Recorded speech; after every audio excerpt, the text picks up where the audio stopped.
Hello, hello, hello! We're finally doing another Lorch react, everybody. And on 9/11, isn't that just suiting? I kind of realized that belatedly. Every day with Lily is like a mini 9/11. We all know that. Yeah. How's everybody doing today? It's getting set up. Does Wolfie not look great? Yes, I finally finished the fucking design. So this is Wulfenite. This is my, Spinel and Jasper fusion for the Switcheroo AU, which is finally continuing now that I've finished this fucking design. This is what's been taking so long. Me being a fucking perfectionist. And my music's not playing. I had it all set up and everything.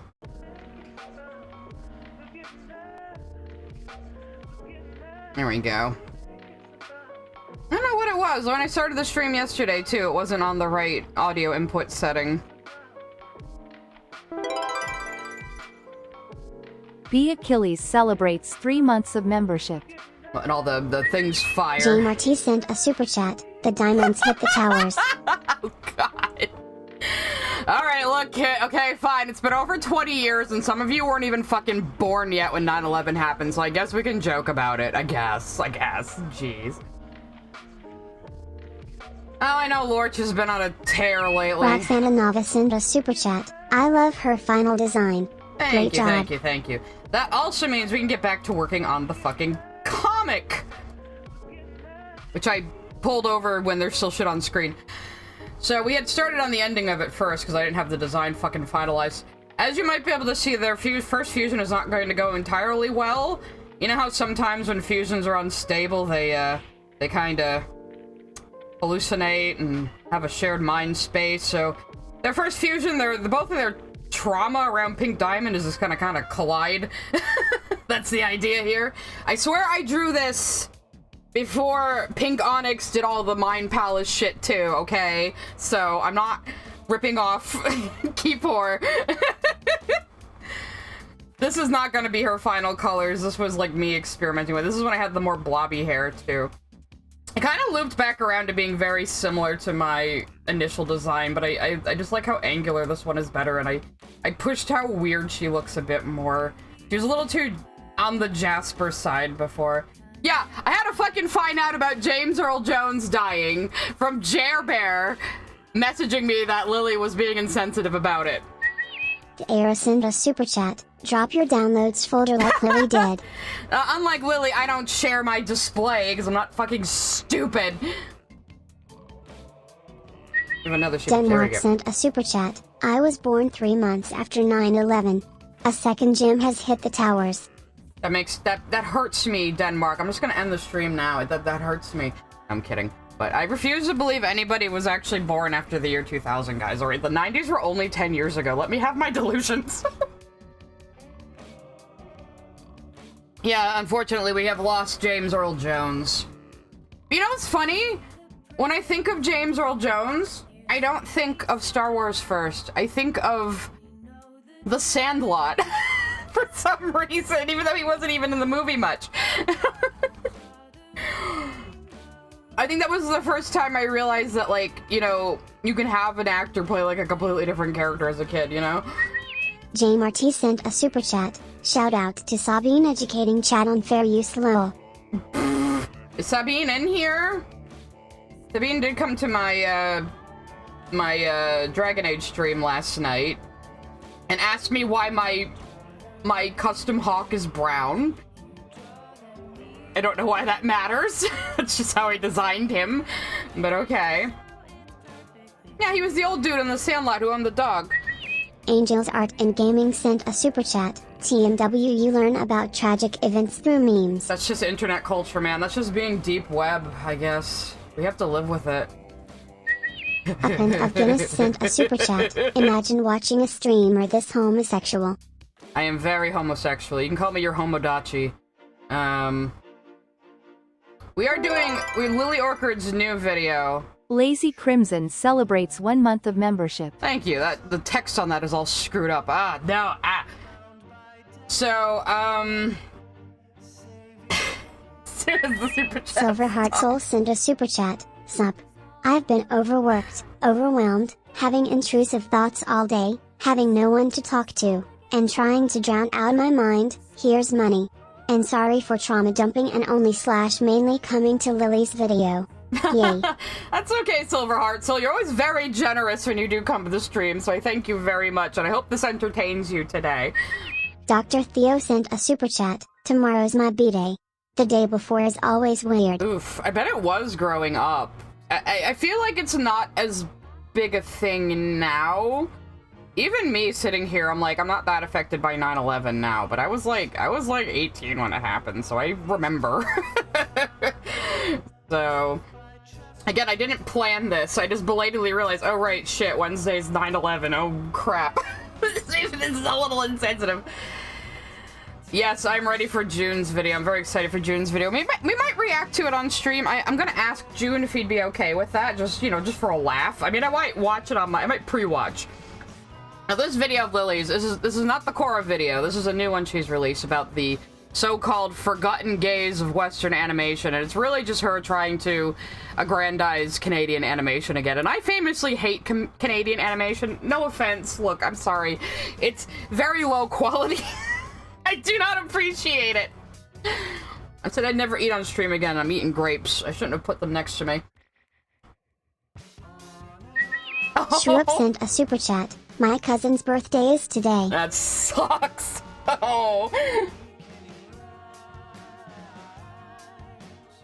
Oh, I didn't even fucking watch the debate, but I'm not surprised.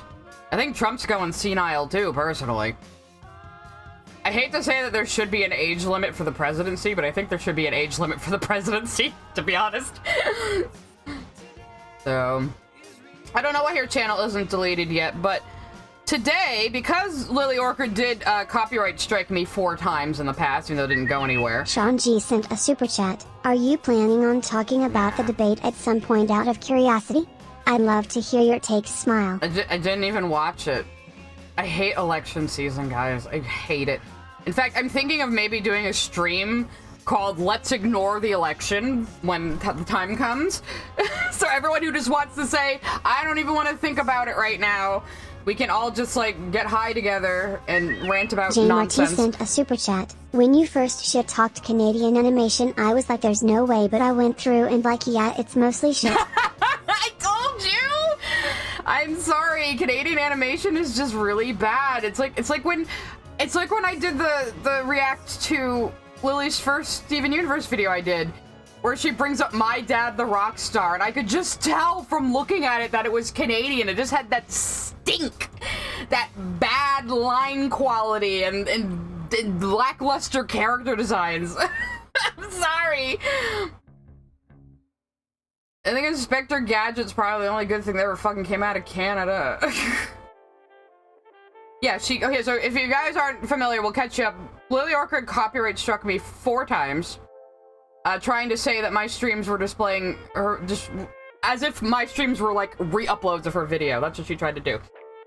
So I had to counterclaim, which means I had to confirm my real fucking legal name to her, which she has now said on stream in full, because she's a petty bitch. And that's what we're gonna call her, Lorch, because she seems to be very, very bitter that she chose to use her real legal name online 3 times. So we'll be fair to her and call her Lorch instead. I think she would appreciate that. Lily definitely loves when you make really silly memes about her. She loves it. She takes it very well. Anyway. So because of that, I've added a nice little thing to the Distractive Vision, which is this little fair use filter. There you go. Now it's fair use. Even though it's already transformative because it takes up less than 10% of my screen. But there you go. Try to copyright strike that, Lily. Copyright strike? Oh god, I'm already losing it. But yeah, like, well, it didn't work because she would have to show she was going to sue me in order for the copyright strikes to stick. Oh yay, thank you. We got a sub goal. I didn't know there was a goal. Tumblr, yeah, Twitch just kind of does these things. But yeah, we'll use a fair use filter. How's that? I used that when I used footage of the boys in one video. So that way she can't complain.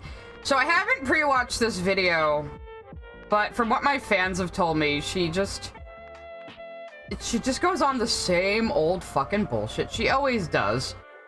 You know, about how, you know, episodic is better than serialized and blah blah blah, and she bitches about Steven Universe a lot, of course.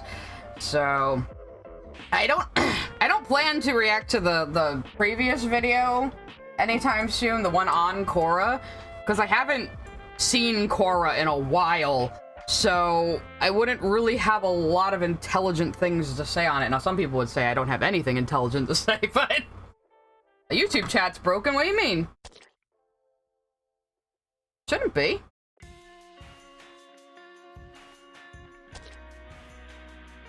Why? What happened to it? Somebody say something in the YouTubes. Oh, what the fuck? Well, that's weird. Hang on a second. Let me... We'll turn off Distractivision for a minute while I try to fix this. Something always has to go wrong, huh, guys?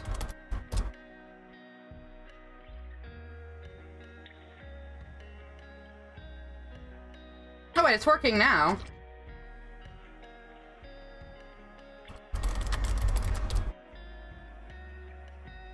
I can't send one, apparently.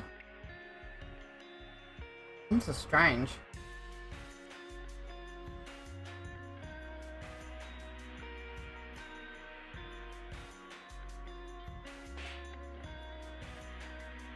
Let me test it from over here.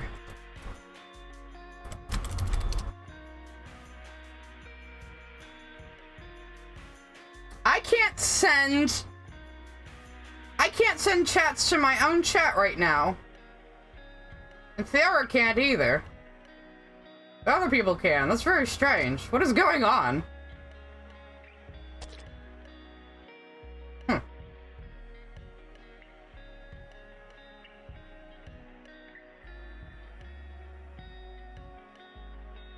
Weird. I don't know what's causing that. I know sometimes it makes me re-sign in.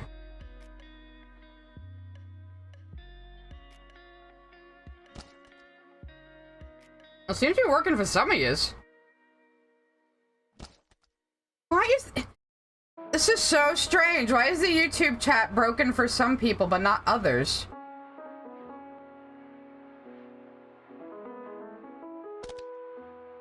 Very odd. Well, to be fair, my full legal name isn't very hard to find. I made it a little harder, but I don't really care. She thinks it's like a word of power over people. Yeah, weird. Okay, YouTube is working for some people, but not others. This might be a problem on YouTube's end, honestly.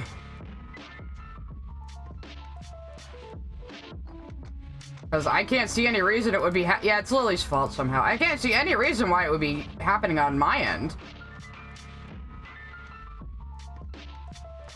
Oh yeah, like the participants list is like super small right now.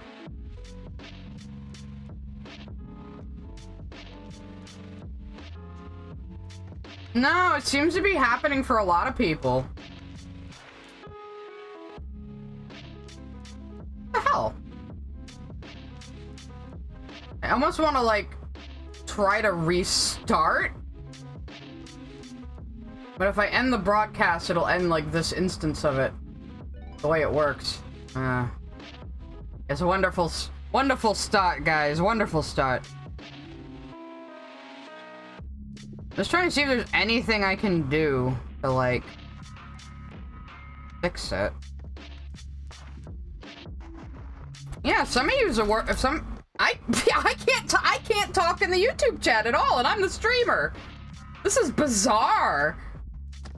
I'm sorry, guys. I think it's on YouTube's end.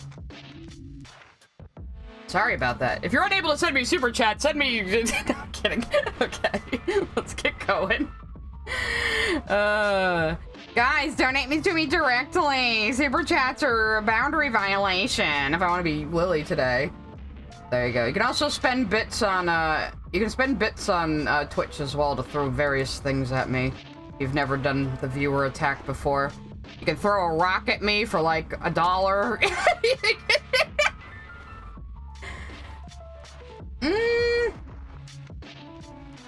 I don't know. It's so strange. Still trying to see if there's something I can do.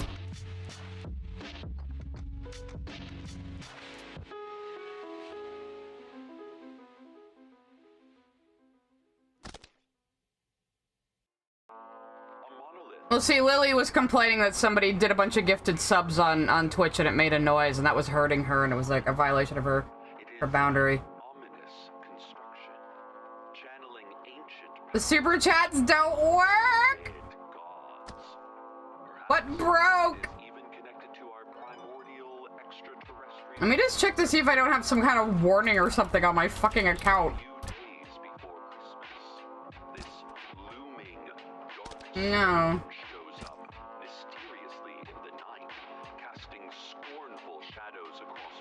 This is so weird. I guess I'm missing out on supers, but that's okay. Maybe it'll fix itself? I don't want to have to, like, completely redo the broadcast and have you guys, like, go to a different one, which sucks, because you guys also use supers to, like, put in your 2 cents, but it's Lily's fault. Let me just look up real quick if this is, like, a common thing.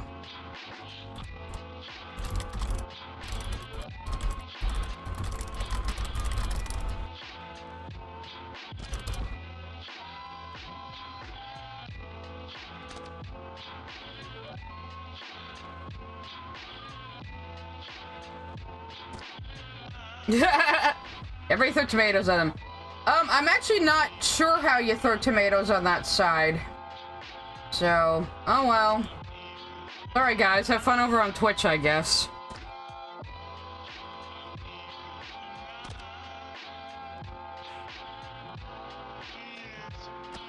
We'll see if it maybe fixes itself eventually, but I mean, we already got 1,000 people here, so I can actually see the numbers on this side now since I made YouTube my primary streaming thing.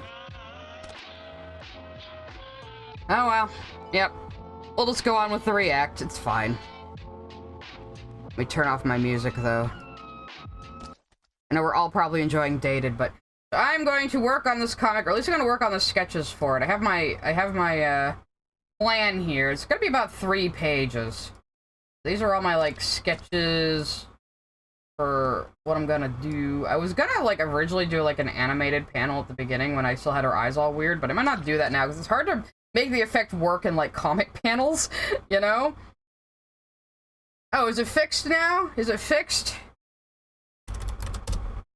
Yay! YouTube chat is fixed, everybody. Give me money! No, I'm kidding. Whatever happened, it's over now. It must have been, yeah, it must have been, like, a server problem, since it was only, like, some of the people in the chat. So, it was probably, like, a YouTube server exploding. Fine, guys. Just in time for the react. Now y'all can give your 2 cents. The screen is completely covered in objects, since, some of the YouTubians have discovered the fun of Twitch now. The joy of creation. Anyway.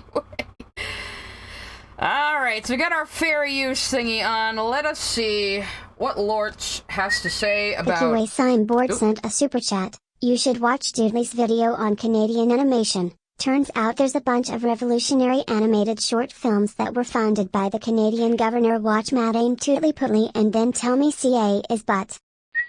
Dr. Theo sent a super chat. Okay. Okay, I was joking, you guys. You don't have to send me money. Doodley's video on Canadian animation. You know what? Because I'm bored, Denmark sent a super chat. Money. Thank you. I will check that out because I will check out opposing opinions on things, and I could have my mind changed, but... Angels Art and Gaming sent a super chat. Testing. Can you see this? Thank you. Thank you very much. Hello? Screaming into the void? The poor little super chat voice sounded a little sad there. Dr. Theo sent a super chat. Okay. We have 1,300 people here right now, you guys. Holy shit. Or we have 1,300 views. We have 571 people here right now. Cool. Aaron Alpha Eagle sent a super chat. Money, money, money, money. Thank you, everybody. Thank you so much for making it rain on me just because I said money. We say money like we say bread. Bread, bread, bread. Well, bread can be a slang for money.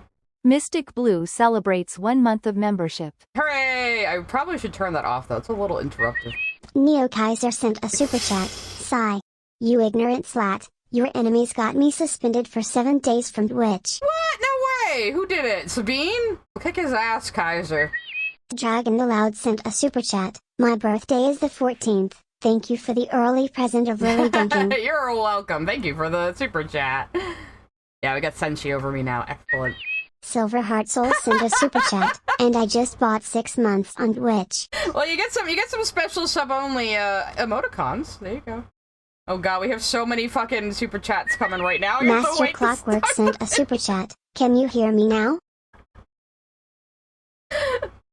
Sorry everybody, we're a little delayed.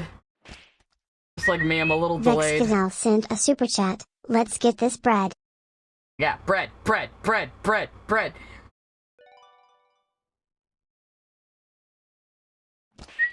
Crass sent a super chat. Lily Orchard hates Hilda now apparently because it disappeared up its own ass with the reveal of Hilda's father, I guess. Because she hates plot, I guess. I haven't seen Hilda Beautiful yet. Dreams sent a super chat. First time ever sending a super chat, so I hope this works. Thank you! Thank you very much. I'm glad. I'm honored to be your first time super chat. Kaiji sent a super chat. Money, money, money. Yeah, I can finally buy a car, Cosmetic. No, I'm probably gonna buy a better microphone before the end of the year. Thank you, everybody. Your super chats did help me upgrade my computer. I do have a new CPU and GPU now, which will be great for when I get to Dragon Age Veilguard. Stardust sent a super chat. I think you would like the show Gravity Falls. Thank you, Stardust. I have seen it, actually. I did enjoy it. It just not like a super fan, you know what I mean?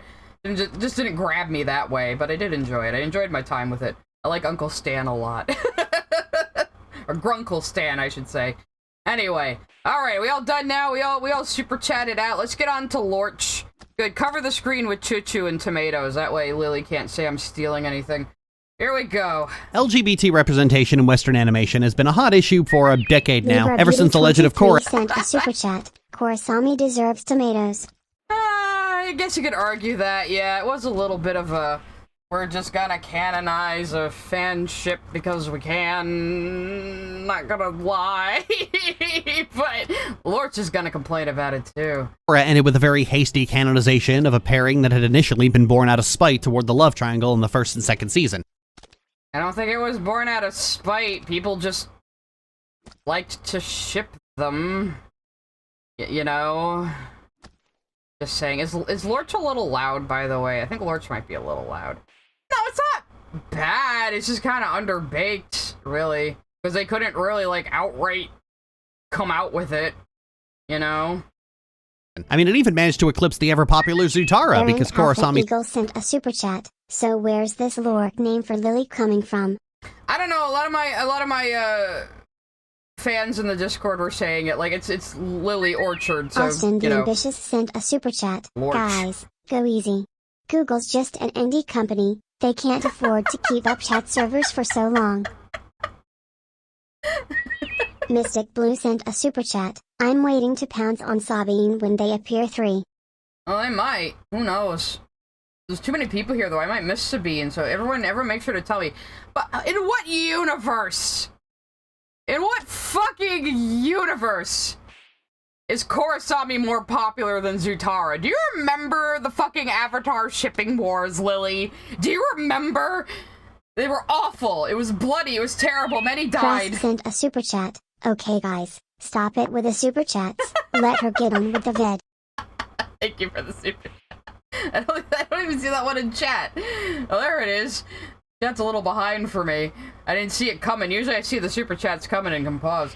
Anyway, here we go. His fandom weren't, you know, abusive ghouls. When this happened, it was a big moment, a milestone for gay representation in a cartoon for children. Hypothetically for children. This blew. Right, yeah, Lily thinks a brown woman getting tortured is hot, so she thinks that was, like, the purpose of that scene. So, you're just telling on yourself. And also, it was like, wasn't Korra more aimed at teenagers? you know, have more, like, political shit in it and Silver a Heart little more Soul sent a serious. super chat. Question: does Sabine come to your Nun-Lily stuff? Oh yeah, Silverheart. So Sabine has been coming to my Dragon Age streams and doxing me in chat again, and nobody fucking cares. that's the pathetic part. Nobody cares. Anyway.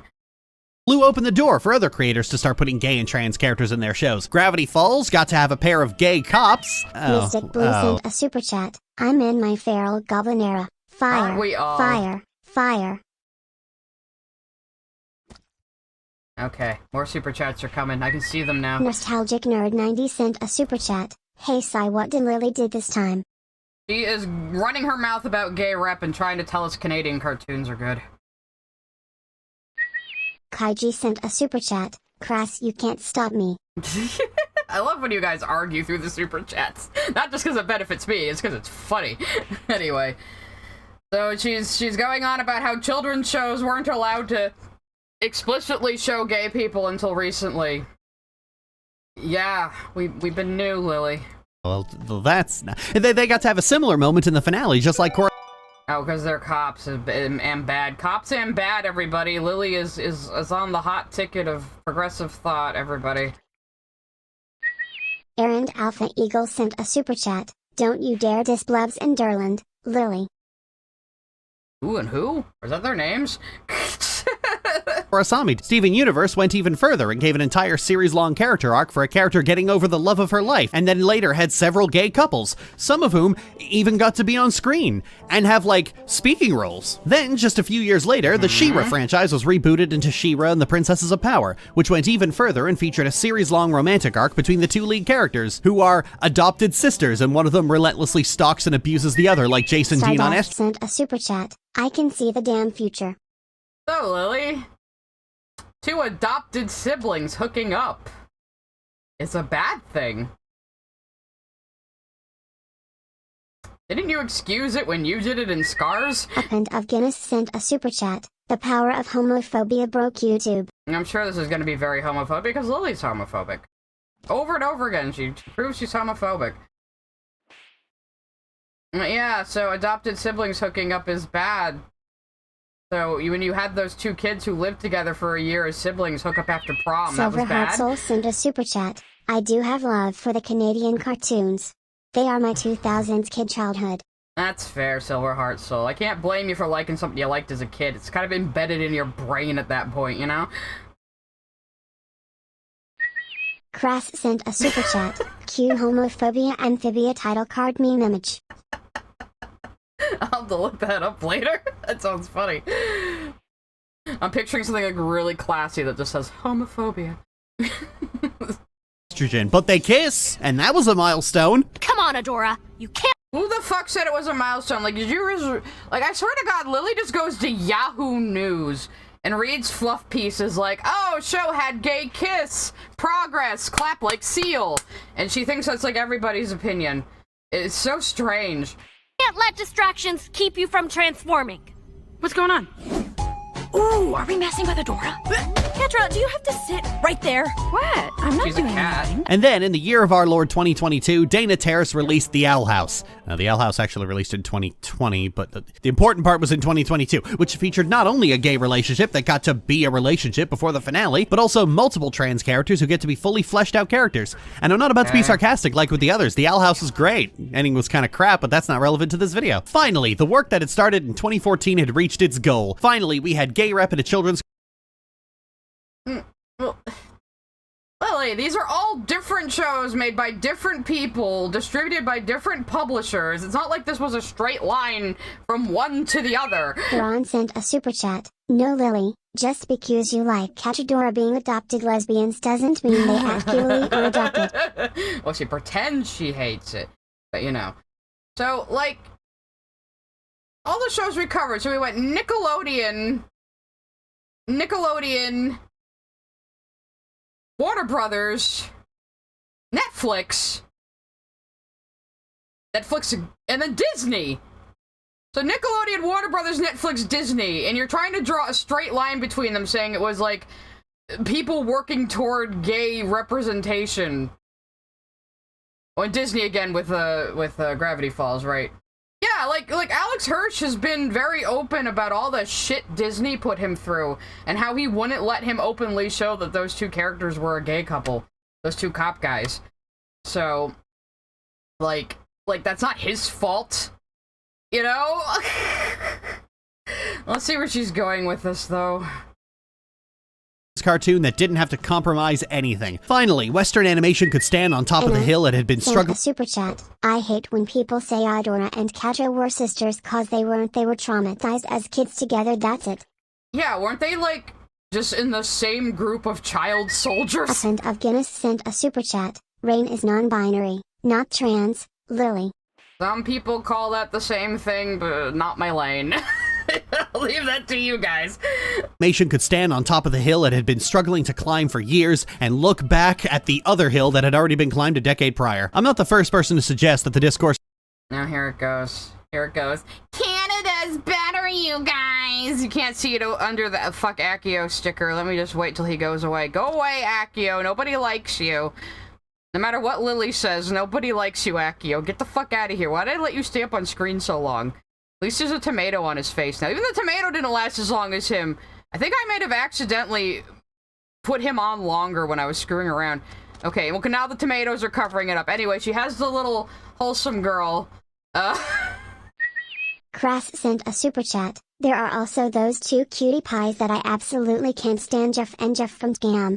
One of them is voiced by Grizz from WBB2. Grizz is gay. Oh yeah, I think I've seen those guys because my friend Emma was really into Molly McGee for a while.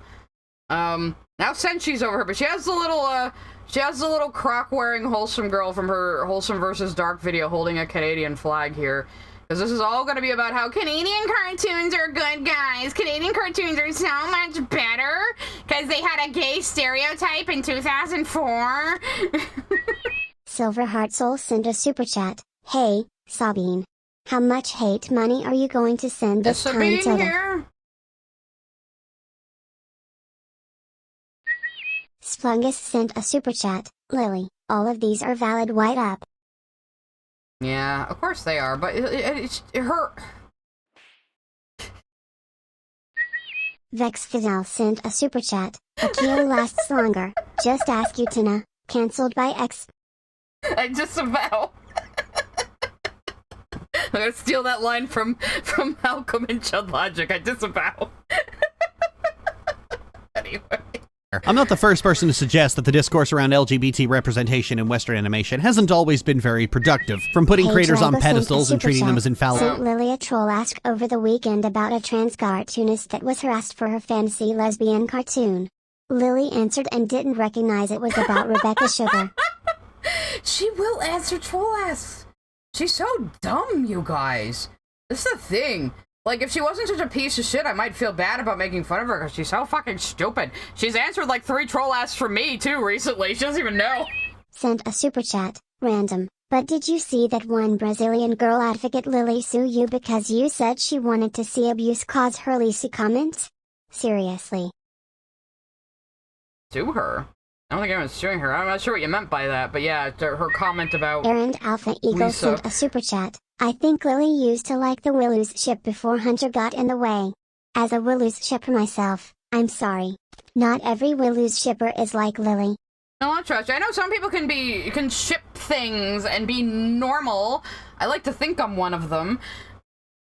But yeah, just the fact that she said Korosami was more popular than Zutaro. Tyler Preston sent a super chat. You haven't seen the horror of Australian cartoons. Sigh.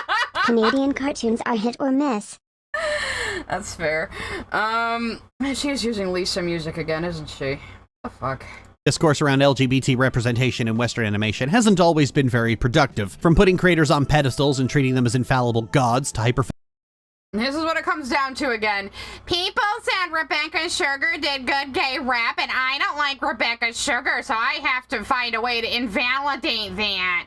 I don't know why Lily is so Ben today, but that's my voice for her today. Mystic Blue sent a super chat. I want Lily to respond to my book recommendation. Was it a book about incest? Because if it's not, she won't care. You didn't this much so far, guys. We're about 2 minutes in, and I'm pausing not just because Lily's being stupid, but because I'm getting so many super chats. Thank you so much, you guys. You're very generous. You like, it's a way for you guys to throw in your little 2 cents, too, so...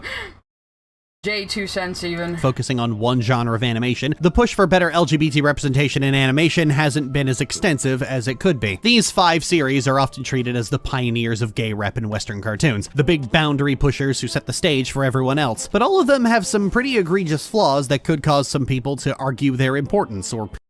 Watch her not mention the Western animation that had the first gay kiss on screen. Watch her not mention it. Even though someone told her about it, but it's because I said it, probably. But I have it queued up just in case.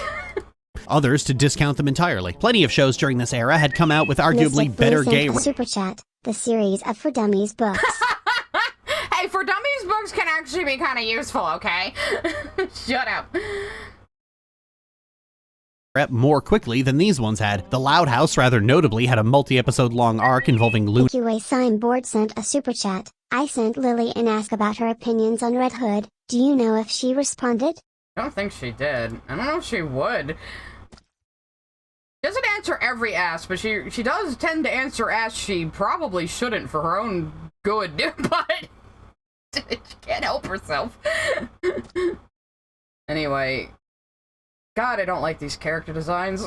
Arc involving Luna and her girlfriend Sam, even dropping the G word long before the Owl House did. The Casagrandes also beat them to that punch as well. Kipo and the Age of Wonder Beast opened its first season with a character talking very frankly about being gay, and Craig of the Creek has been doing casual gay rep almost non-stop since 2018. Craig of the Creek is actually made by all of Steven Universe's good writers who burned out and left. In discussions about LGBT...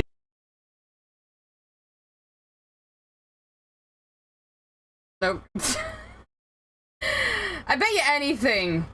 People who worked on Craig of the Creek have done Steven Universe episodes she's complained about. I bet you anything. Sent a super chat. Animanga had more gay for decades, Lily.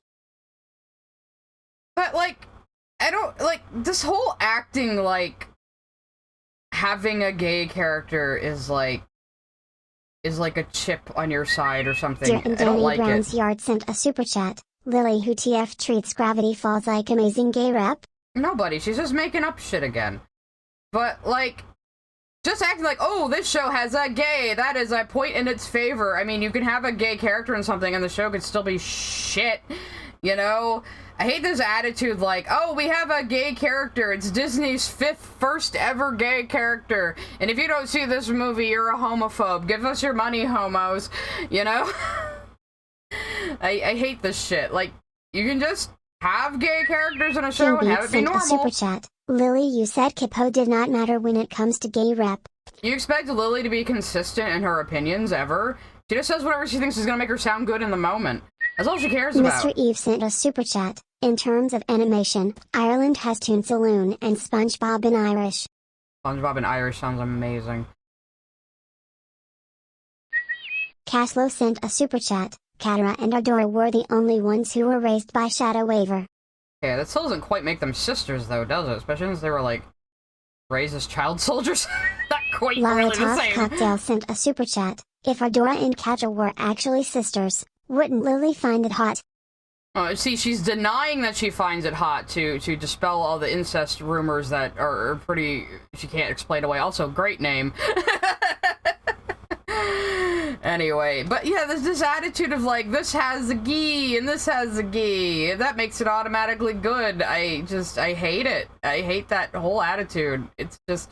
one thing I really liked about Steven Universe is how, like, the gay stuff was not treated as something special.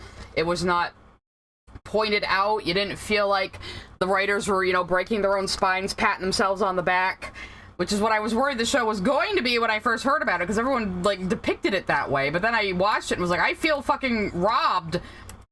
This is the kind of, like, gay content I want, where it's just fucking normal and unremarkable, you know? Isn't that what we should all want? This is what we were thriving for during the gay rights movement. The youngins seem to have forgotten this. We were thriving to be seen as normal, you know? LGBT rep, these shows are often discounted, if not ignored entirely, because all the attention and focus is on the big-scale adventure epics with plenty of action and huge world. Here we go again. Here we go again. Is this just her bitching that she doesn't King like Beats fantasy sent a adventure super chat. again? Didn't the creator say in an art book that Katara and Idora were sisters? I don't know. I can neither confirm nor deny that. So, but thank you for the super chat. Like, she's not even talking about gay rap. This is just her bitching. Once again, that she doesn't like that Rebecca Sugar gets praised for anything, and she doesn't like She-Ra, and she doesn't like fantasy adventure shows. And stop fucking watching them, Lily! It's not that difficult! But she's always like, I have to review these shows and shit on them to pay my bills, but your videos don't get good views even. You can't be making more than like 50, 60 bucks a video. So, why do you do this? I will never understand. And high stakes, and so the others just don't count. There's something else, a lesser. Who has ever said... AQA Signboard sent a super chat. Brickleberry had a prominent lesbian character and it's genuinely one of the most offensive and disgusting portrayals I've seen. Good, great. Sent a super chat. For context, a couple of days ago a girl said you calling Lily a pedo is slander and she should sue you. She made a video on it and it was cringe. She's not even a Lily fan, she criticizes Lily. It's weird. Is somebody trying to make videos on me? Well, I didn't even fucking hear about it until now, so that shows you how good that's doing. Well, who was out here, Lily, saying Craig of the Creek doesn't count for gay representation because it doesn't have adventure? As far as I know, Craig of the Creek is aimed at younger children, too. So you're comparing a show that's supposed to appeal to preteens and teenagers to a show that's supposed to appeal to, like, you know, up to age 12. Those are different demographics, Lily. I don't know where she gets this from. I swear she just sits alone in her room, feverishly hallucinating that people just ignore these shows she likes. Errand Alpha Eagle sent a super chat. Also, people did not ignore Luna/Sam from Loud House at all. A few more coming. Angels Art and Gaming sent a super chat. Lily's that pistachio ice cream kid from SpongeBob. I don't know that reference, but I will take it. Thank you for the super chats, guys. I'm very appreciative. Nexus sent a super chat. According to Lily, adopted siblings hooking up is only okay when it's heterosexual. Also, Lily, your compliance are because it's treated as normal. Well, no, I mean, she sits on the coffin of Andy and Laylee and pretends she doesn't like it. She absolutely does, though. If you go to my Tumblr side blog, Purple Demon Lily posting, you will see a pinned post of all the incest content Lily Orchard has been caught with. So there's that. So go enjoy that after the stream. Maybe I'll just show you guys that when we're done with the video. If this doesn't take me like 5 fucking hours to get through. We're 3 minutes in, though! We're 3 minutes in and we're not even an hour into the stream. This is a new record. This is actually pretty fast for a Lily video. Class of animation. This is pretty clear and obvious erasure, but the point I'm about to get at is that King Beats sent a super chat. Lily's problem with the adventure fantasy is that they start silly but then turn serious. That is her problem with Star vs. and the Owl House map. She blames Avatar for making adventure fantasy popular. Which is so fucking ignorant because adventure fantasy shows existed before Avatar, but it's like but the Avatar kind of dragged TV animation out of a dark age, really, like single-handedly. But I don't like. Yeah, sometimes they draw you in with humor before giving you the more serious stuff because they want you to like and relate to the fucking characters before they have them have conflict and character development and shit, you know? You know how writing works? Deadman Max sent a super chat. Lorch, do you have Ligma? Cause when I watch your videos, I'm like, what the Sigma? Nerd face, pointing finger. Thank you, Deadman Mac, for the super chat. There's a very good limerick there. Of animation. This is pretty clear and obvious erasure, but see, she's saying this is pretty clear and obvious erasure about a problem she made up just now. She was doing this in the Wholesome versus Dark video, too. It's like, you're just making up arguments nobody makes. Splungus sent a super chat. Sometimes I want gay shit with my sword and sorcery. Let me live my life, Lily. Yeah, like, why shouldn't there just be gay characters in everything, really? You know, any genre. Like, what does it matter? The point I'm about to get at is that this erasure goes back even further, because it wasn't 2021 when a gay character finally got to say boyfriend or girlfriend, and it wasn't even 2017. It was 2004. No, it was 1999, Lily, but we'll get into that later, because I know you're going to ignore Mission Hill.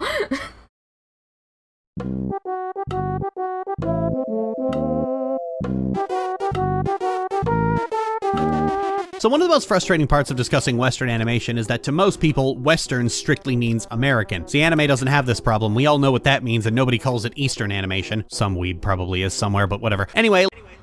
Didn't you call it Eastern animation or Eastern specific media or some bullshit in another video, Lily? Like, God, her opinions just are just flotsam. Like, she doesn't have any real opinions. It's whatever she thinks is gonna sound smart. And yes, I'm going to talk about Mission Hill because I know she's not going to, because I scrubbed through this video. Even though someone told her about it, but it's probably because I brought it up and she's not going to do it. We're gonna get into Brace Face, though. We're gonna see this amazing gay rep in Dion.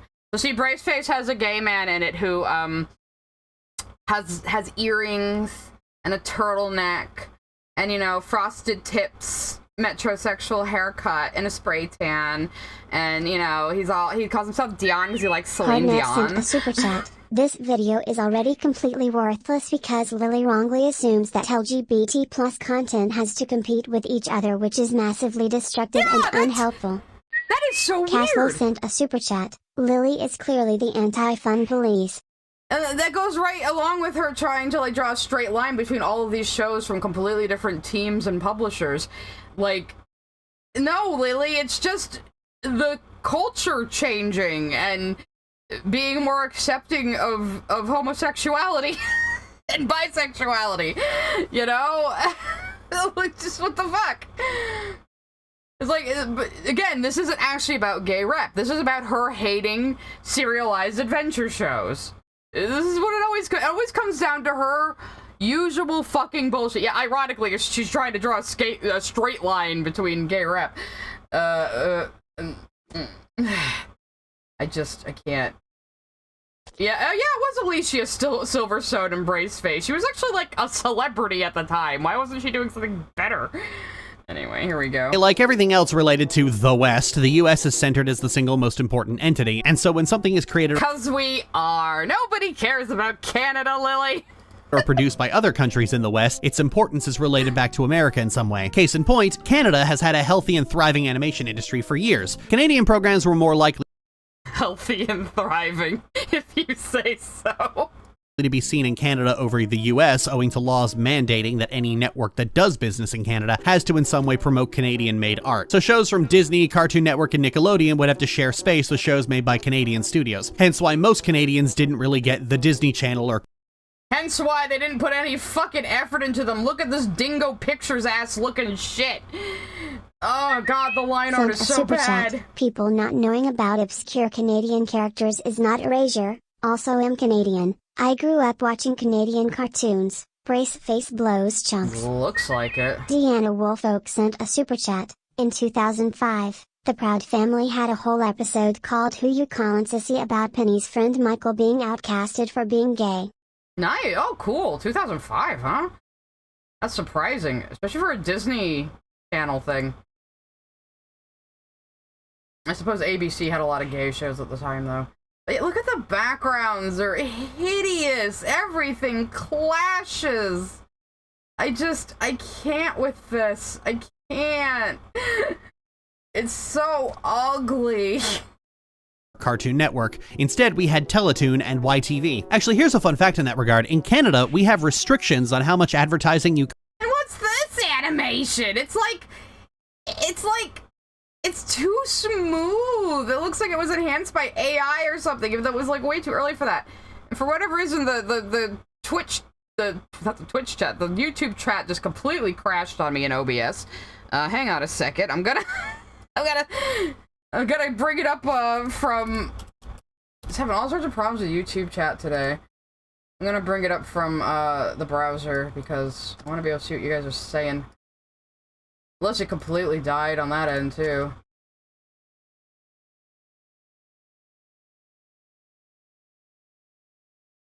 Let's see here. Nope, you guys are still there. Okay.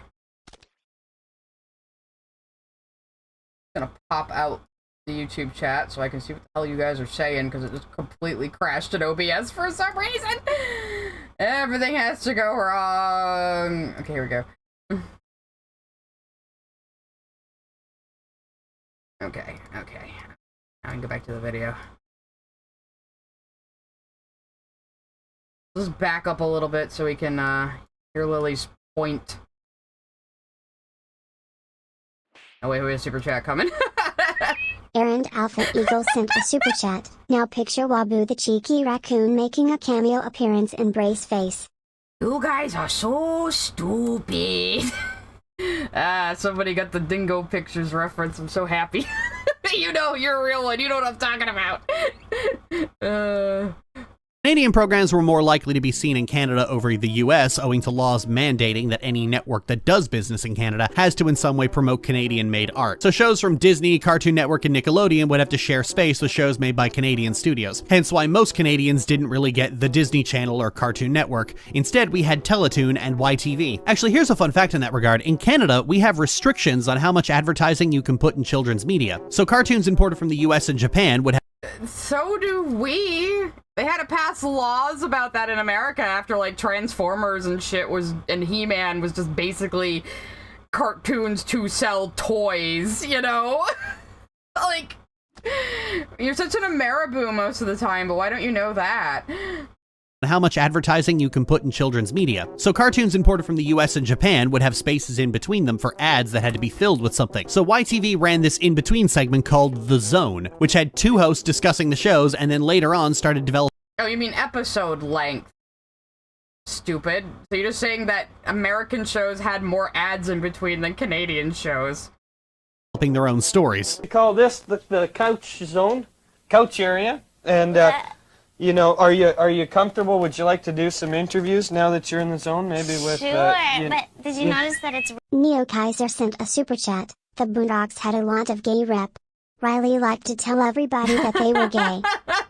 Oh, don't forget there was that Thug and Love episode too, you know.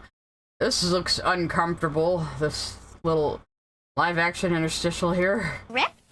Well, yeah, I did that myself. You know, I think you're delirious. Here, I'm not. No, It's breathe. No. Ow, watch the thumb. Can Canadians make good entertainment at all? I'm wondering at this point. You know what? I'm fine. The thumb will be fine. We'll be fine. Jenny, I think we should go to YTV right now. Professor... No. I'm pretty sure I'm the only person alive who remembers The Zone or the Yokomi. Well, you found this footage somewhere, though, so other people remember it, stupid. But, yeah, like, I'm just remembering, like, Canada made Goodbye Volcano High, guys. Can Canada actually produce good media? I'm wondering now. Maybe it's just all of it. Maybe all of it is bad. YMS is from Canada? Okay, maybe they have, like, one good thing. Trailer Park Boys. I do like Letterkenny. Anyway, here in Canada, laws about what you could and couldn't put on TV were a little different. This, along with Canadian... Tyler Preston sent a super chat. Hanna-Barbera looked at Brace Face and went ew.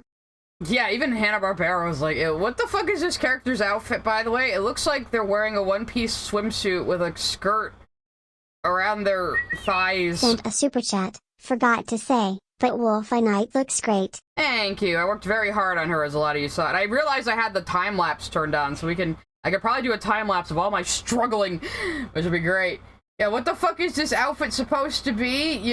If this is supposed to be like an undershirt or something, you probably shouldn't have made it flesh-colored. What the fuck, Canada? And generally being more progressive on average than Americans meant that gay characters made it to screen in Canada long before they did in the US. And you're not necessarily more progressive, yeah, not as much as you think, Canada. Also, you're only counting children's cartoons.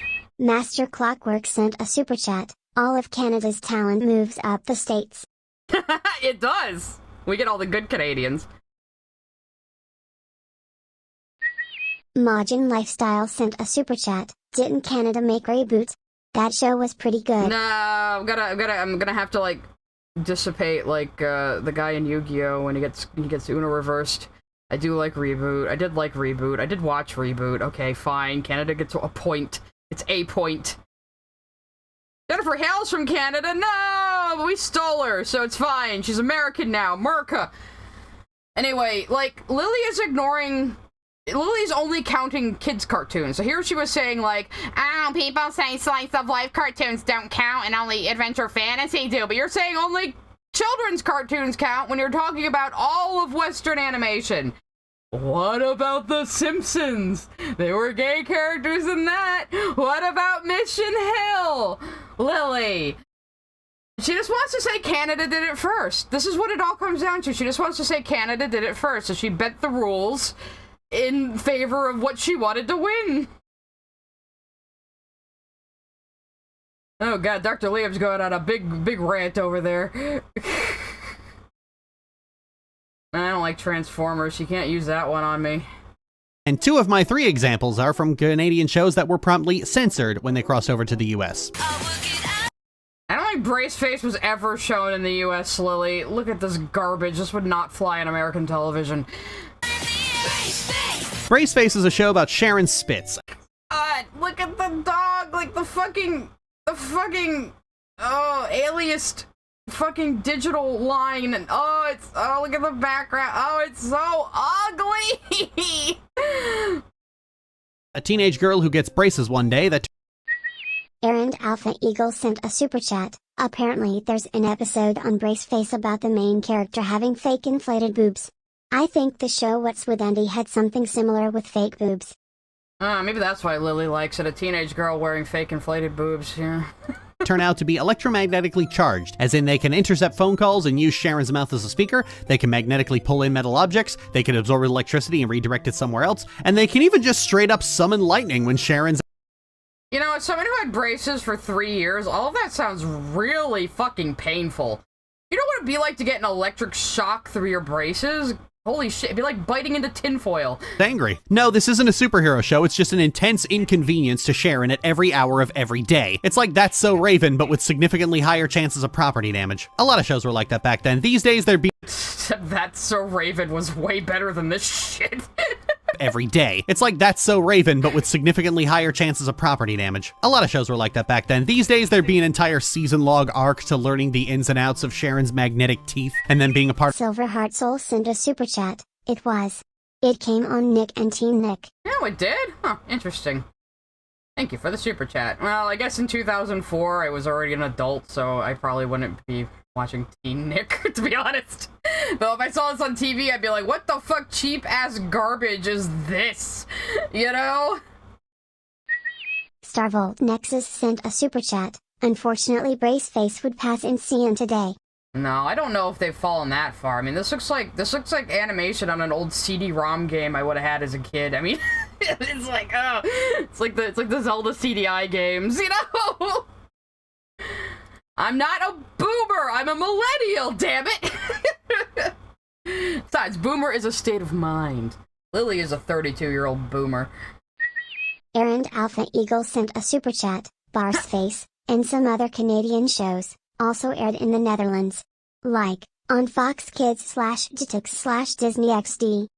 Interesting, Lovitz actually. the Great sent a super chat, and here I hoped you would be old enough to remember Nelvana's adaptations of Tintin and Babar. Frown. I very, very vaguely remember the Barbar one.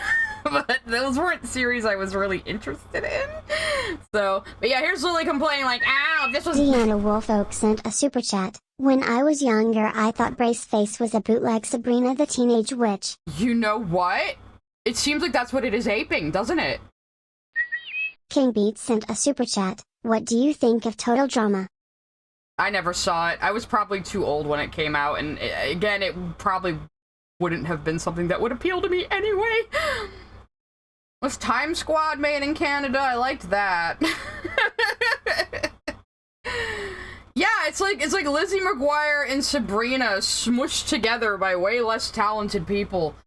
I think you're right. I think this, and it would have been contemporaneous with those, so it is probably what it was trying to go for. But yeah, here's Lily complaining, oh, they'd actually explain the powers if it was made today. God, look at these hideous fucking textures. The perspective of the background doesn't even match the characters. This is so bad. It's so bad. god, it's so ugly. My fucking fair use thing is making it look better. Look at the ugly fucking colors. Look at the hideous colors. Look how, like, bad the perspective is. The background is way too detailed for these characters. They just sort of blend in. Everything is just like a visual mush, you know, that just clashes. It's like visual vomit. Ugh. Everyone's arguing about cartoons in the chat now. What have I done? Yes, my fair use screen is very purple. It's almost like I have a theme, guys. It's almost like I kind of have a purple theme going, you know? I don't know if you've noticed. I'm very subtle about it. Wow, we're like almost 6 minutes in, and it's only 3 o'clock. Maybe we'll get through this in under 4 hours, guys. Teeth, and then being a part of some conspiracy by a villain with mommy issues, but back then cartoons were doing weird shit like this all the time. The entire show is just about Sharon's personal life trying to navigate the social minefield of vicious sociopathic teenage girls in middle school. Or, for you young folk out there, your teachers posting TikToks talking shit about you. Anyway, in the second season, yes, this show was good enough to get 3 entire seasons, Sharon starts high school and every single 9th grader is given... I mean, good enough for Canadian mandated shows, I suppose. The only reason this got on air. It's Wes sent a super chat, just saying, if these new shows today were coffee shop hey use Lily would praise them to no end. Nah, she'd find a way to shit on them anyway. You know, she would. It's like with Dungeon Meshi. It has everything she says she wants in a show, and she just shat all over it and didn't even watch it. But yeah, I mean, you just told me, Lily, that the reason why cartoons like Braceface existed is because the Canadian government has a mandate that Canadian-produced shows have to be aired on television. And this is, like, the best they can do. They need something, so any garbage will do, apparently. NASA Mouse sent a super chat. The show actually did a fourth wall break. What about Beasties? Babar. And the Smoggies? The Outgirl Her Bag chat. Sorry, it's only Canadian dollar though. Thank you very much for the super chat. It's Canadian bucks, so it's like worth what, like $4? Four freedom bucks? Rex Gazelle sent a super chat. Kiss cartoon watermark in the top left BTW. I don't know if you guys can see it. Maybe you can just barely see it under the distractive vision, but there is a Kiss cartoon watermark on all of these. I mean, the show probably isn't available anywhere to stream or buy in Lily's defense, but recently she did say she's, like, completely okay with piracy, because I made fun of her for, absolutely having pirated that Antarctica anime she was, like, slavering all over, because the dub is only available on the Blu-ray, so unless she bought the Blu-ray, she must have pirated it, so she's saying this cartoon is so great and awesome and amazing, but she won't even fucking pay money for it.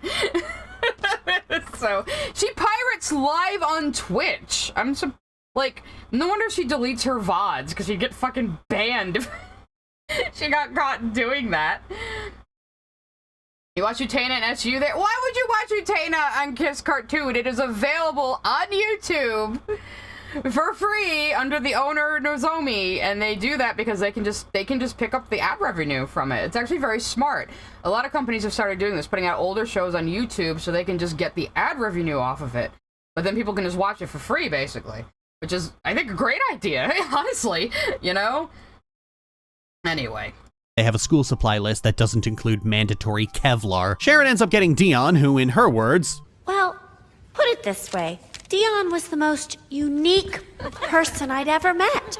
How unique is Dion? Well, just looking at him, you can already tell exactly where they're going with him. The best part is, yeah, can you tell exactly where they're going with him? Because he's a fucking early 2000s stereotype down to the fucking core, including the fact he calls himself Dion because he loves Celine Dion girl. He's like a gay best friend stereotype, but I guess he's a teacher. I'm assuming he's a teacher. He's probably not a student, right? So this grown man is just hanging out with this teenage girl because I guess he has no friends his own age. Yeah, and of course he's a fashionista, guys. Oh my god, he's so camp. Now, I'm not saying there isn't gay men like this, but he really does seem to be a stereotype. And it's just funny that, yeah, like, I'm Dawn after Madonna. You can call me Newman after Julie Newmar. You know, like, you know, what's this fucking dude's deal? Is he a teacher at the school, or does he just, like, know her? I didn't actually bother to look that up. I just assumed he was a teacher and, like, her mentor, but I actually don't know what this dude is fucking doing here. Why does he just hang out in the high school? I'm a little concerned now. He has a dead name. My birth moniker's Mark Jones. I get bored just saying it. Dion's more moi, don't you think? It's not a dead name, Lily. It's like you like calling yourself Sting or Elton John. You know, those aren't their real names. Is every time somebody goes by a stage name like a dead name now? Are we stretching that definition that far? At least he doesn't have a lisp. At least we have that. I was a little worried what he was gonna sound like. Look at this fucking... They use the same brick wall This is the same brick wall texture they used in the fucking bathroom for the outside. What is happening? Smithers from Simpsons would crumple himself into a prune if he met Dion, yeah? He'd be like, I'll have some subtlety, girlfriend. Homage to Celine. Dion is a part-time fashion designer who does all sorts of weird recycling bits, like trying to make a Part-time fashion designer. So what does he do in the rest of the time? Is he a teacher? Why is he hanging out in the high school? This is worrying me. Yeah, in that context, Lily has dead named me because I go by Psy online. Oh, Lily. Or I'm sorry, Lorch, as we should be calling her because she's really upset about using her real name. dress out of paper bags and succeeding to make a sequin dress out of soda can tabs. His first episode largely deals with him being branded as the freak at school and Sharon getting wrapped up in his reputation, as you can probably... Wait, is he a student? Hold on, this dude looks like he's 30. What the fuck? Is he a student? Is he just like, is he a senior? What? Wait a minute, wait a minute. Hey, sent a super chat. Lily forgets that any depiction of LGBT characters was illegal until the 90s in America and controversial to the point of bomb threats until the past decade. And even more controversial in media aimed at children. Of course, and she will, thank you for the super chat, by the way, Paige. You're always very generous. Oh, here comes Silver Heart Souls, my other, Silver Heart Souls sugar sent a super person. chat. I'm about to put my phone down. But can someone tell Lily that no one cares about the world building in My Little Pony? The show has been over for 5 years plus, and soon, she needs to get over it. Massa Mouse sent a super chat. Dion is her upperclassman. I don't remember if he was supposed to be sophomore or senior, student mentor. Okay, that at least explains some of my confusion here. But looking at this dude, I would have thought he was an adult. I assumed he was her teacher or something, because I didn't fucking look up anything about this goddamn show. Okay, so he's like a senior.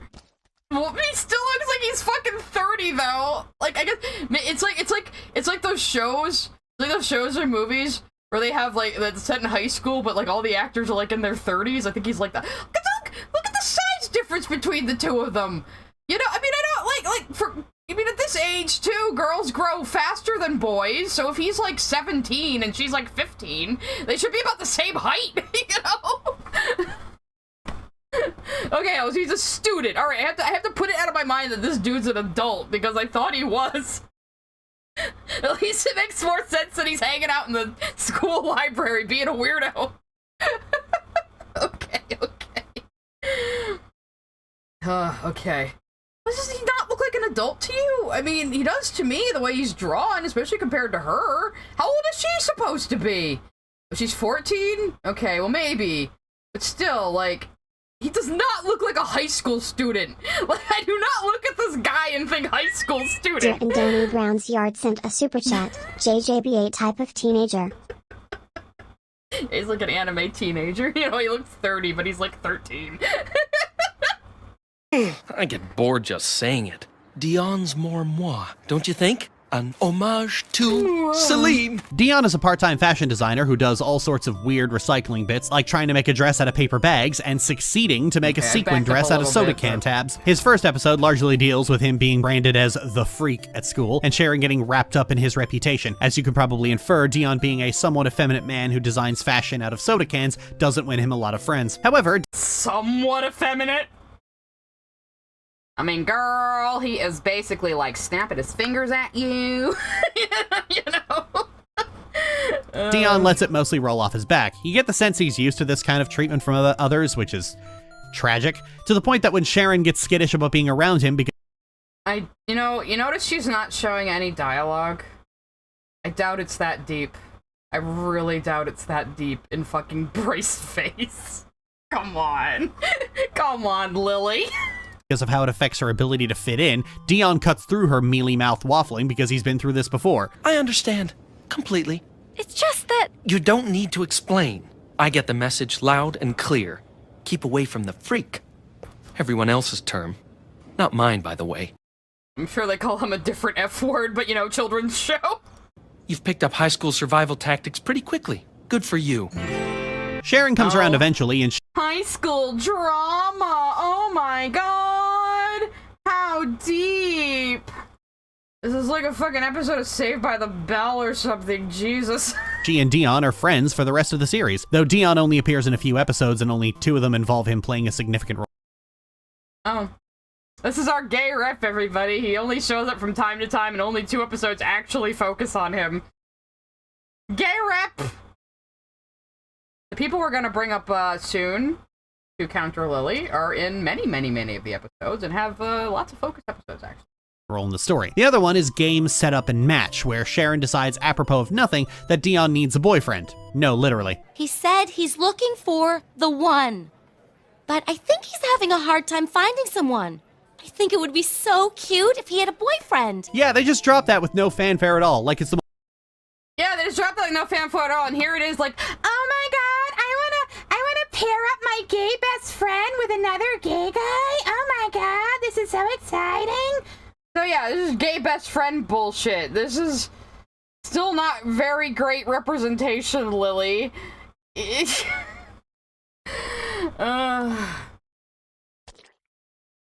the most casual thing in the world. This was 2004, so she decides to set him up with a new character, Houston, Master who was introduced. Clockwork sent a super chat. I was a theater kid and I hate the TV gay persona. Yeah, well look at the other gay guy they bring in. They couldn't even make him different.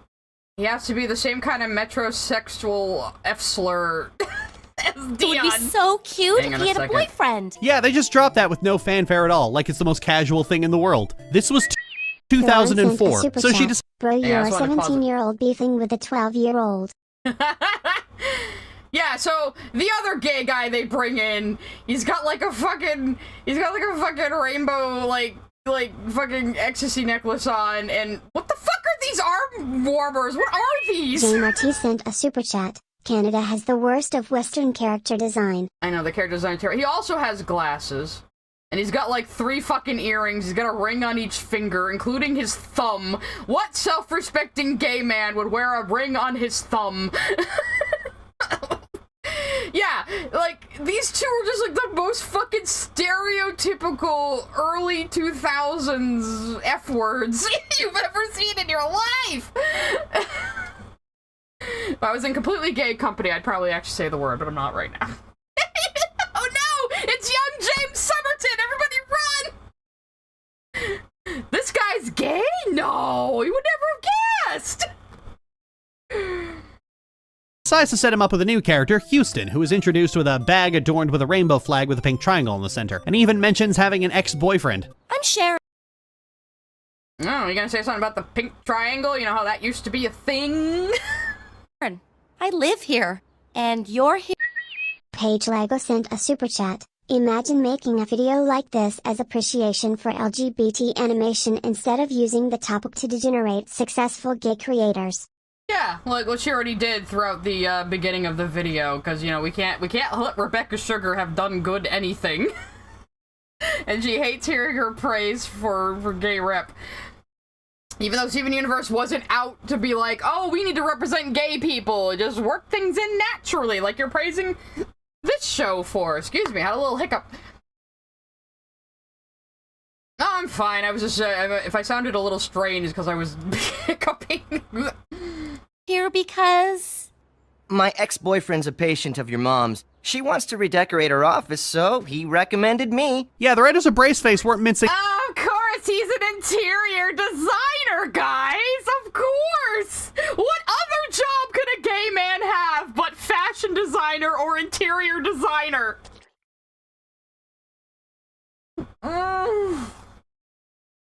Jesus Christ. Words. I guess I can say something in Jamer2 sent a super chat. I love that Weezer song. Hey you, I look just like Buddy Holly. Ow, ow, and you marry Tyler Moore. Probably not that one. Cosmic Persephone sent a super chat. So Lily made a hard joke about James Earl Jones? Where was this? What did she say? Don't mean to interrupt your flow. I got here a little late. That's okay. Thank you for the super chat. I guess she made an insensitive joke when he died, and now she's doubling down on it. I wasn't really paying attention to that bit, because whatever. I mean, I was a little busy the last couple of days upgrading my computer and doing paid art for people to pay that much attention to Lily. So... But today Lily's getting my full undivided attention with her new video, so... Let's see if this VOD's gonna ratio the video again. I mean, they don't say gay, but they say basically everything else. Anyway. Yeah, rainbows and boyfriend. Like, you don't need to say gay to pick up on what that means. Are you stupid? The dating pool in Elkford's pretty small, and I'm already swimming in the shallow end. The entire Also... Massa Mouse sent a super chat. Fashion consultant / stylist. I don't know, they're both whatever fashion dudes, I guess. Got another one coming. The QA signboard sent a super chat. Did Lily just forget about the gay best fried trope? Maybe she never read that entry on TV Trope, so she doesn't think it's bad. I don't know. But yeah, this is obviously like a gay best friend thing, you know? Like, this is the kind of shit Will and Grace made fun of. You know? Like, Jesus. You know, go back, yeah, what out Will, like, that wasn't animated, but goddamn, Lily, we had gay people on television, you know? Yeah, even King of the Hill had gay rep, but she's only counting children's cartoons, of course. Rosen Germain sent a super chat. TBH, I'm a cynic with straight passing gay dude characters for Heartstopper reasons. It feel like they are straight passing, so the straights are comfy. Yeah, well, yeah, I mean, I don't like the term straight passing necessarily, because it kind of implies that, you know, just being a regular, average, boring person is acting straight, which has all sorts of terrible stereotypical implications on how gay people are expected to be and how we're supposed to mark ourselves apart from society so the straights are comfortable. It can go both ways. Sometimes the straights like us to be freaks, so they can label us as freaks and have their fun, you know, coming into our world for a little bit. You know, all the straight girls like to go to the gay bars and have a time, but then they can just go back to their normie straight lives and just think we're the freaks on the fringes. So, you know, you kind of need a balance there. You know, I'm just saying. Am I acting straight? I don't know. People tend to assume I'm straight. It always confuses me. But to me, it's like it should be obvious, but I don't know. I guess I don't dress gay enough. So, yeah, I hate when other gay people say that, too. Like, oh, you're straight passing. What the fuck does that even mean? Okay, what does that even fucking mean, exactly? What are you saying? Like being, like, just a normal white-collar dude working a job is acting straight, you know? Yeah. Yeah, Scott Pilgrim, best gay best friend trope. Well, this is awesome. Love, Mason and Adam, sent a super chat. Is it a coincidence that Lily just happens to stream whenever you are live reacting to one of her vids? I've noticed it the past few streams slow. Is she trying to stream snipe me? I don't think it's working. I have 873 viewers right now. At least on YouTube. I don't even know how many on Twitch. But yeah, like, I guess she was gonna stream every day this week though, so but everyone's talking about gay stereotypes in the chat now. Anyway, let's continue. Let's see where she's going with this. Yeah, sexuality is not a personality. I mean, it can inform your personality, especially given the way you will be treated in society, but it's not, like, inherent. There's no inherent lesbian personality or gay man personality. Go watch But I'm a Cheerleader. It covers shit like that. Somebody mentioned that in my chat the other day. It's a good movie. You get to see Dante Bosco in it. You get to see RuPaul at a drag in it as a camp counselor at the conversion camp. A super chat. TLDR, I mean that straight passing / conformist gay boy equals hero, effeminate gay boy equals sidekick or villain as to the wife or me. Ah, gotcha, Rose, Radical I sent gotcha. a super chat. My favorite LGBT content creator talking about LGBT issues. Oh yes, please. Thank you for the super chats, guys. Yeah, I get what you're saying now, Rose, and I guess you didn't have to send me another super chat to clarify, but sorry about that. I get what you mean, though. Like, yeah, the effeminate gay guy always has to be lesser, or comedic, or villainous, or where, like, the more normal one is treated as, like, you know, better, you know. But again, it can go both ways. Like I said, sometimes straight people want us to be the freaks, so they can put us out of their minds and say, well, those are those people over there. They don't belong in normal society, you know? So, a lot of people kind of forget that. Episode is Sharon making increasingly desperate attempts to set Houston and Dion up, falling into the usual girl with a gay friend trap of thinking her friend will rut himself onto the closest gay guy in the room. However, Yeah, so you're admitting it's the gay best friend trope, played straight, ironically. Dion isn't actually looking for anyone at the moment. He makes a remark about looking for the one eventually, but it's not his focus, and the whole experience ends up being awkward for both of them, which is why they end up getting back at her almost immediately afterward. The whole episode is a very cute parable about boundaries and not projecting your own single angst onto your friends, because that's what Sharon's doing. But I think what stands out about Dion as a character is how relaxed he is. You can easily see that he's that flamboyant kind of gay man, but he's not at the extreme caricature that Glee would hit 5 years later. Are you saying Glee is worse than this? I'm not sure about that, Lily. Look at these two! You remember 2004, don't you? You're old enough. It was only... Oh, it was 20 years ago, not 10. Oh no, what is time? like, this just... Why does he have so many rings? Why does he need a ring on every single fucking finger? What is this? What are those arm warmers? What is that? They look like little lampshades. What is going on with this character design? I hate it. He's just vibing and being himself. It's interesting how good Dion looks in hindsight because Smooth Illustrated sent a super chat. Funny enough, the show didn't confirm his sexuality before the show's longer run. The only thing in early episodes was the scene she asked him why he doesn't have a GF. He say because I'm too cute. That is kind of a stealth gay answer, yeah. But yeah, well, that's the other thing Lily isn't understanding. Like, this is how gay people would have acted in the early 2000s. We would have been a little more euphemistic about things, you know, a little more coy. Is this a way to protect yourself? But you can kind of signal to the people in the know. I went on a rant about this a while ago, about how I'm annoyed that straight people kind of took partner from us, because partner was kind of a way for us to signal to each other, you know? Instead of trying to quote-unquote normalize it, why don't you normalize it by saying, oh, if somebody says partner, that probably means they have a same-sex partner, you know? I don't know. Because I remember 15 years ago when a character like Dion would have been derided as a stereotype. A flamboyant fashion designer who sasses the popular girl wasn't exactly setting the world on fire. Yeah, he is a stereotype. Oh, we got 50 gifted subs from Radical, so it's gonna ding 50 times, and it's gonna hurt me, and I'm gonna scream. Because that's what Lily Orchard would do.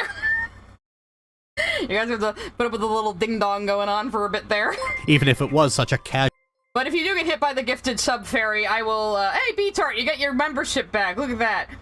Oh, Courtney got one too. I will put up a link to the Discord on the community posts later for anybody who got a gifted sub today, because sometimes the integration just doesn't fucking work, and I don't know why. I think I went back too far. Yeah, here we go.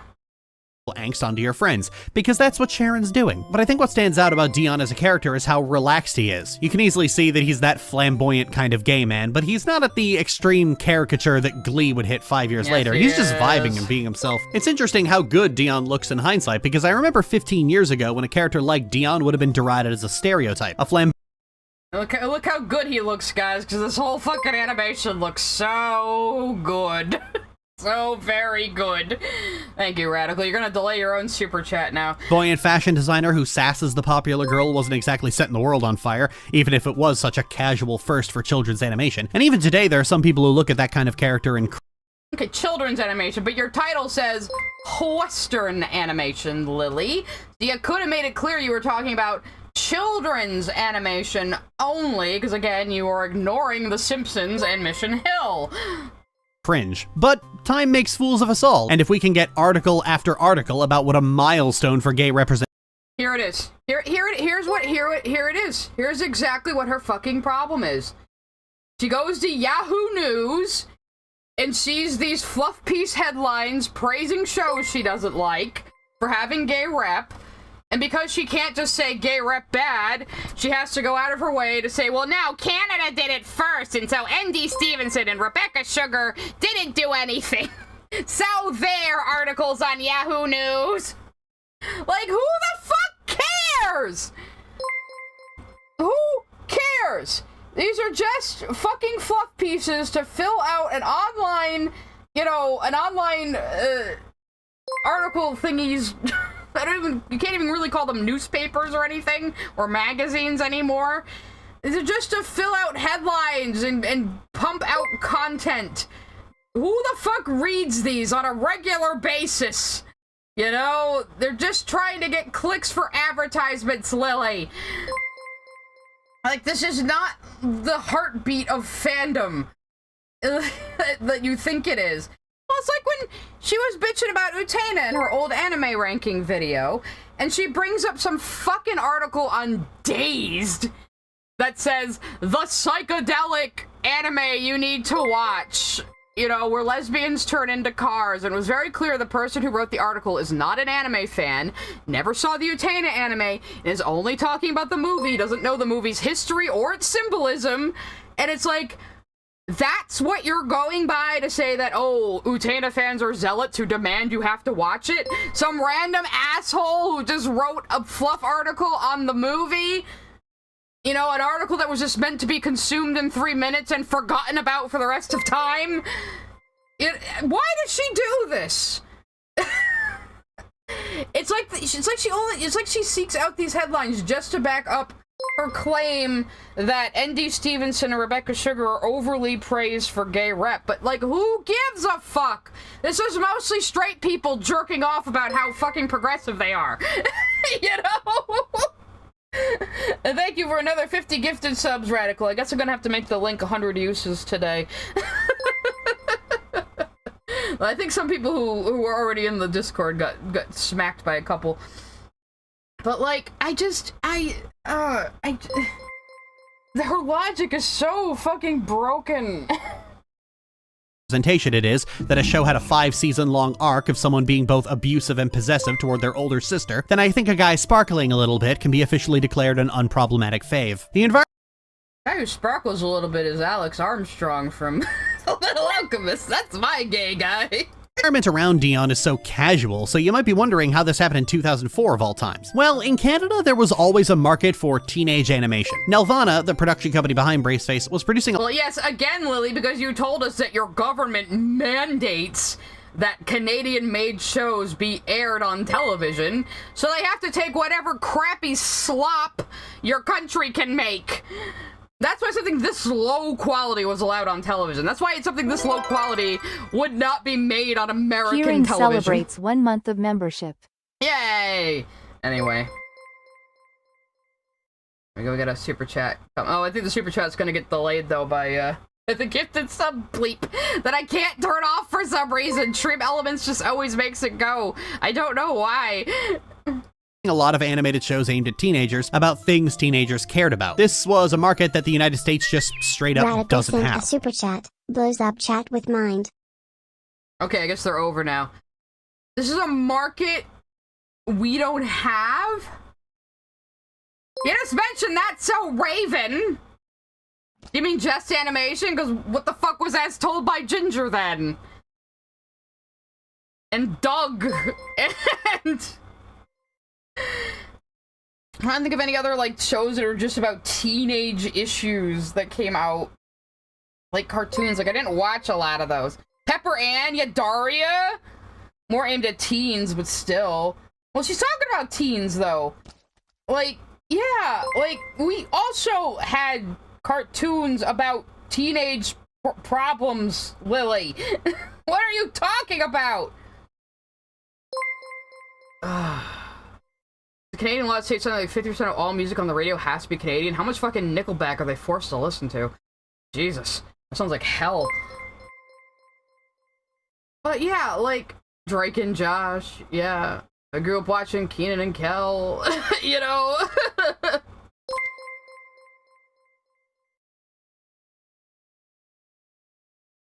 We gotta wait for the other super chats to come. They're gonna get delayed by the second round of gifted subs, so let's just keep going. About things teenagers cared about. This was a market that the United States just straight up doesn't have. Animation for— Thank you, Rainforce, for another 50 gifted subs. Oh my goodness, guys. We have 2 gifted sub fairies in here today. So I'm gonna have to put up 2 links to the Discord just to make sure everybody can get in. If the integration isn't working, it should automatically add some people on YouTube. But, it doesn't always work. And once you get into the Discord, even if you never pay me any money, even if you don't re-up your subscription, it's fine. You get to stay. That's the rule. I don't care how you get in. It's just a tiny little gate to keep out trolls and shit. For teenagers was usually cut up to be made child-friendly or pushed into the adult animation ghetto. This has extended into the rest of the American— Okay, what fucking teen show from Canada was, like, put on MTV or something, Lily? I think you're making that up. Animation industry and even to the audience, with shows made for teenagers in other regions often being filed under adult animation, giving some people the idea that there's no middle ground between a show for— Examples? Do you have any? What fucking Canadian cartoon was aired as like an adult show instead? What was aired on Adult Swim or MTV instead of Nickelodeon or whatever? You're not giving a single fucking example. This is another thing you just made up in your fucking head, Lily. Christ. Sorry, the gifted sub noise is making me cranky, Lily. You should understand how painful this is to sit through. 5-year-olds in a show for adults, and giving some people a complex about what constitutes adult. So shows like Braceface didn't air in a state—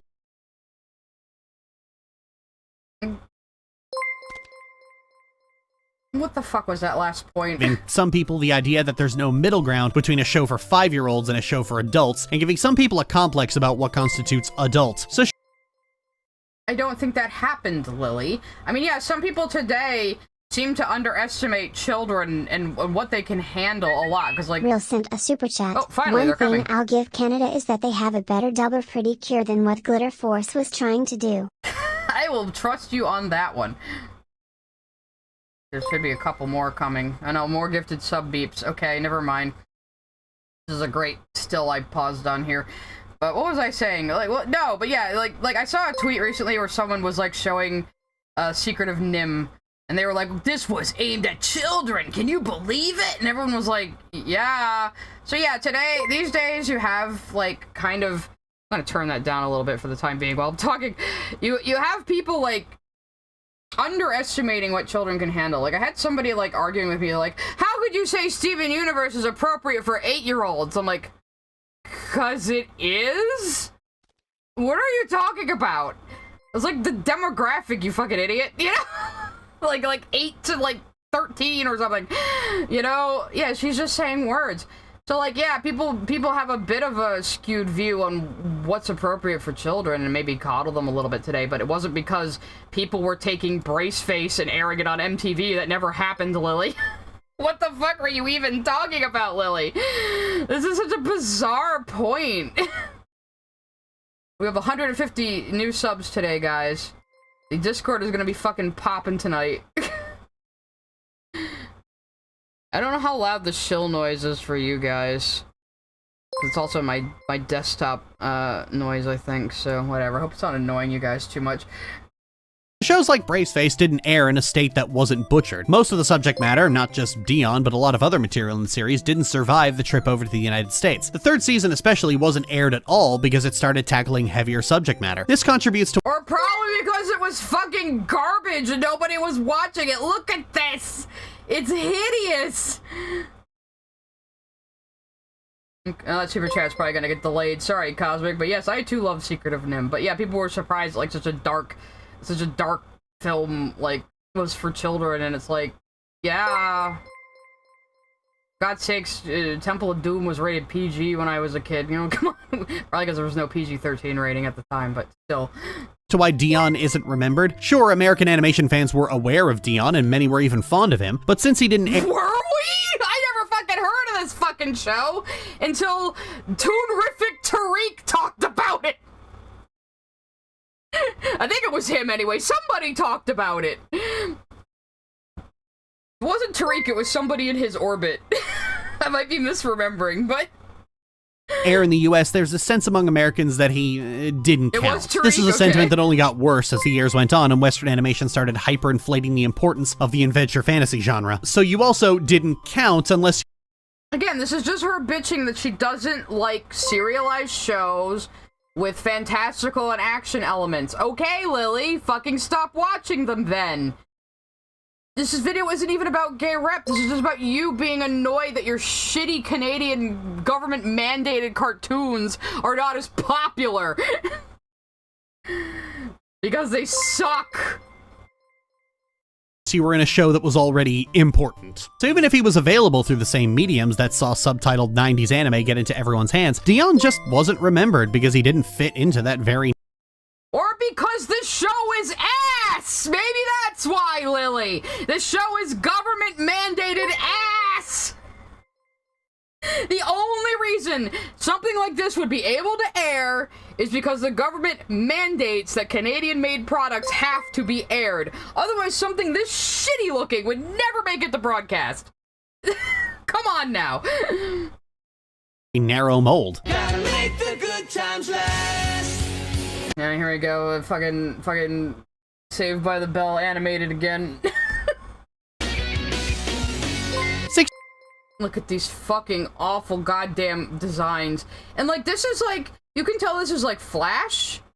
It's like the same kind of animation style as like Metalocalypse and Archer. You know, that kind of thing. But it's like the clips I was seeing before, like they were too smooth.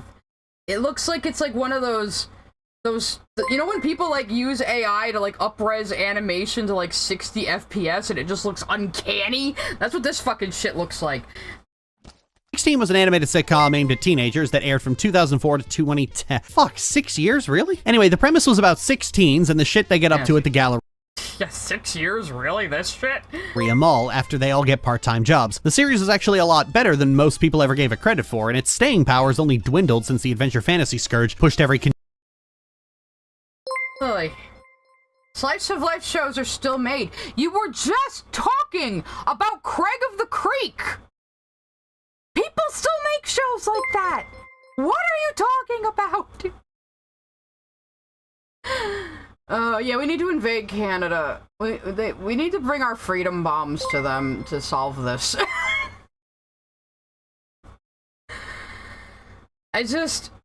Look, maybe it's because I've never cared about, like, teen drama sitcoms even when I was a teenager that I can't get on board with this. But again, she's acting like shows like this aren't made anymore because people are into adventure fantasy when she mentioned shows exactly like this earlier in the fucking video. Like Loud House and Craig of the Creek. So what the fuck are you talking about?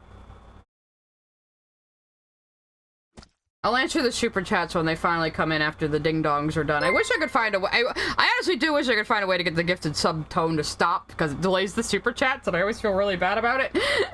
Contemporary show into a ghetto. The episode we're talking about is a role reversal, specifically the B-plot where Nikki has a new co-worker at the khaki barn named Jean, who she hits it off with pretty quickly. Nikki's actually really glad to have a co-worker she doesn't want to strangle, because her other co-workers are the other girls that she's totally not like. In keeping with the theme set by Braceface, everyone else clocks Jean as gay almost immediately. Who's that, Nick? That's Jean. The new girl? The one you like so much? Yeah. She's totally into you. What? It's kind of obvious. Even I caught that.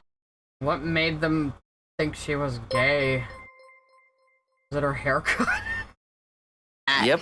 You're all wrong. Once again, there's a casual air with which a gay character can just exist, and everyone treats it as so mundane that they're all. Yeah, this is how my friends and I acted in high school in like 1997, Lily. This is not unusual. I guess you didn't have friends, and I guess back then, before you changed identities, you were probably not LGBT, technically. So maybe you don't fucking realize it. But giggling about Nikki's new girlfriend. Actually, that happens earlier in the episode as well. If you want to get asked out, you have to start thinking like a girl. Because all the girls are out there thinking like guys, and guys don't ask out other guys. Some guys. the fuck is this show? These fucking character designs, though, man. They look like they'd be in like an information pamphlet, not a fucking animated show. Guys ask out other. Yeah, you're right, Kaiser. 1997 was only 10 years ago, obviously. Not the conversation we're having. Oh, also, this is the episode where that Tumblr meme comes from. So I'm just laying out a little sugar to catch my snake. Flies. Sugar catches flies. What catches snakes? You gotta wear snake traps. No, you need those metal sticks with the grabber at the end. My grandmother uses those to get cereal down from her cupboard. This is a meme? I have never seen this fucking meme anywhere in my fucking life, Lily. What the hell are you talking about? Why is this girl dressed like she works at Foot Locker? Tyler Preston sent a super chat. The movie Debs made a joke at the gay best friend trope by inverting it. He's the best friend of the main love interest who's the lesbian supervillain. Okay! That sounds amazing. Yeah, this is like some early Disney Channel bullshit, but like even worse, you know? Why are there snakes in your grandmother's cereal? Anyway, now racked with insecurity, That Nikki wasn't tries funny. to subtly figure out if Jean is actually gay without actually saying it. You know, that old Radical chestnut, sent a something super even chat. Braceface. PLS, stop talking ABT the straight storking off. It offends my sensibilities. Sorry about that, Radical. I think all the super chats are gonna fire now. Lil Rendran sent a super chat. Hello, I have $1. Thank you. Taking a little dollar in my busker hat down here.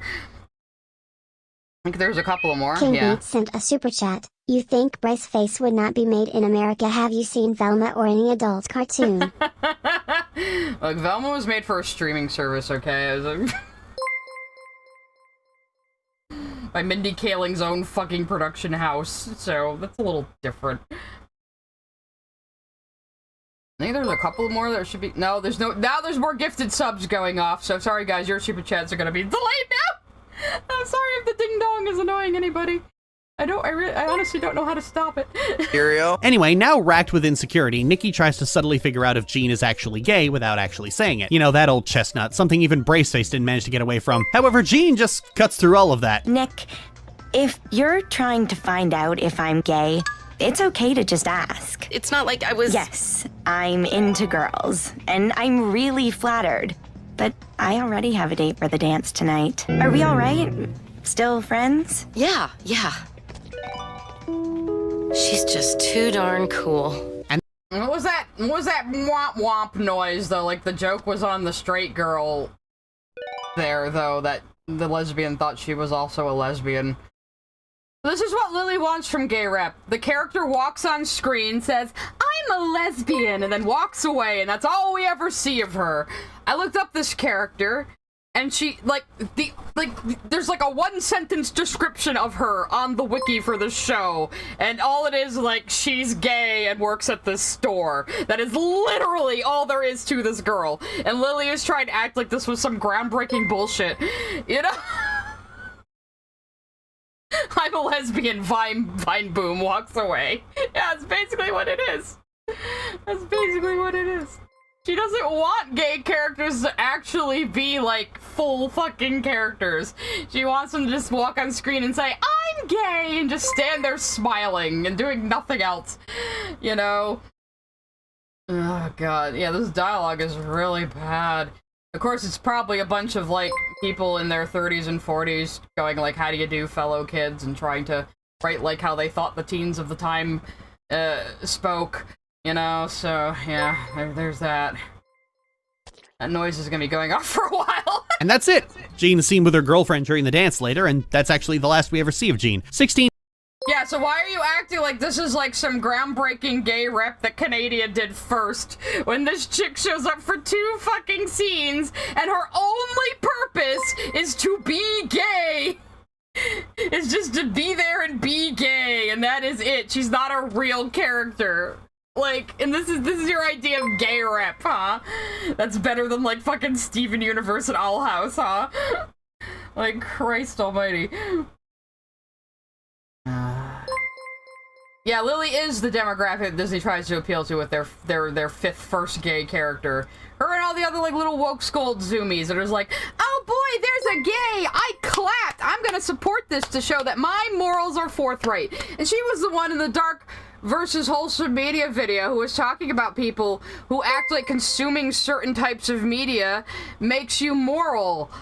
But you're doing the same fucking thing, Lily. You're saying, look, there were gays in this, so it's automatically good to be a fan. I'm so smart. You know?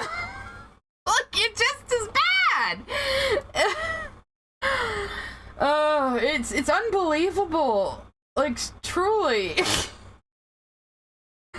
I'm not even getting a lot of drawing done, but I wasn't really expecting to. That's usually what happens during reacts. At least you can all look at Wolfie over here. Isn't she cute? She's a new relationship. A little unsure, guys, but it's gonna work out in the long run, I promise. The comic's just gonna be angsty. Anyway. Dedicated a single subplot of a single episode to a character for whom being gay is such a straightforward part of themselves that it's talked about so casually. It's the only part of herself. It's the only thing we know about this character. Like I said, her fucking wiki entry is a single sentence that says she works at this store and is gay. And that's all she got. Like, what the fuck, Lily? Visually. Sure, Jean is a one-off bit character, but at no point is she made to hide behind metaphors. At no point is she made the butt of the joke, and at no point are you expected to— She was made the butt of the joke here, where it's like, womp womp, now she thinks you're gay, ha ha. Follow the showrunner's live streams in order to figure out if she's actually gay. This was 2010, 4 years before Korra and Asami held hands into the spirit portal. In fact, yeah, and in 2010, Lily, and when Korra was airing, gay marriage was still illegal in the United States, Lily! It was legal in, like, maybe 8 states. Like, shut the fuck up, you know? Like, people have to answer to the broadcast. This is not the decision of the writers. We were talking about earlier how Alex Hirsch has been very, very vocal about how Disney constantly told him to downplay the gay cops, you know? Like, seriously. Compared to Dion, who is a regular member of the cast and gets a few episodes dedicated specifically. Except earlier you said he only shows up a couple of times and only has 2 episodes where he's actually, like, a character. So, doesn't sound much better. Yeah, BoJack Horseman having an asexual character becomes one of the major players behind BoJack having to start getting his shit together.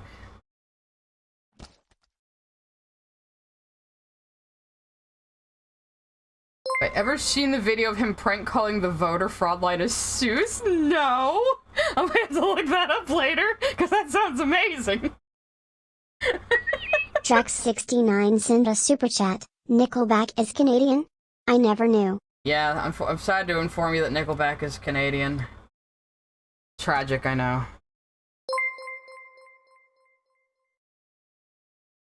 Okay. Was that the last super chat? No, I swear there was another one. No, the gifted subs are going again, though. I don't know how it decides when to play what. I haven't watched Tuca and Birdie yet. I probably should. And gets a few episodes dedicated specifically to him. This is actually a backslide. People may forget this, but the prevailing attitude about writing gay characters in 2010 was that you can't just say it outright. You gotta be subtle. This wasn't. Yeah, Lily, a lot of us had to be subtle back in the day. You wouldn't know, though, would you?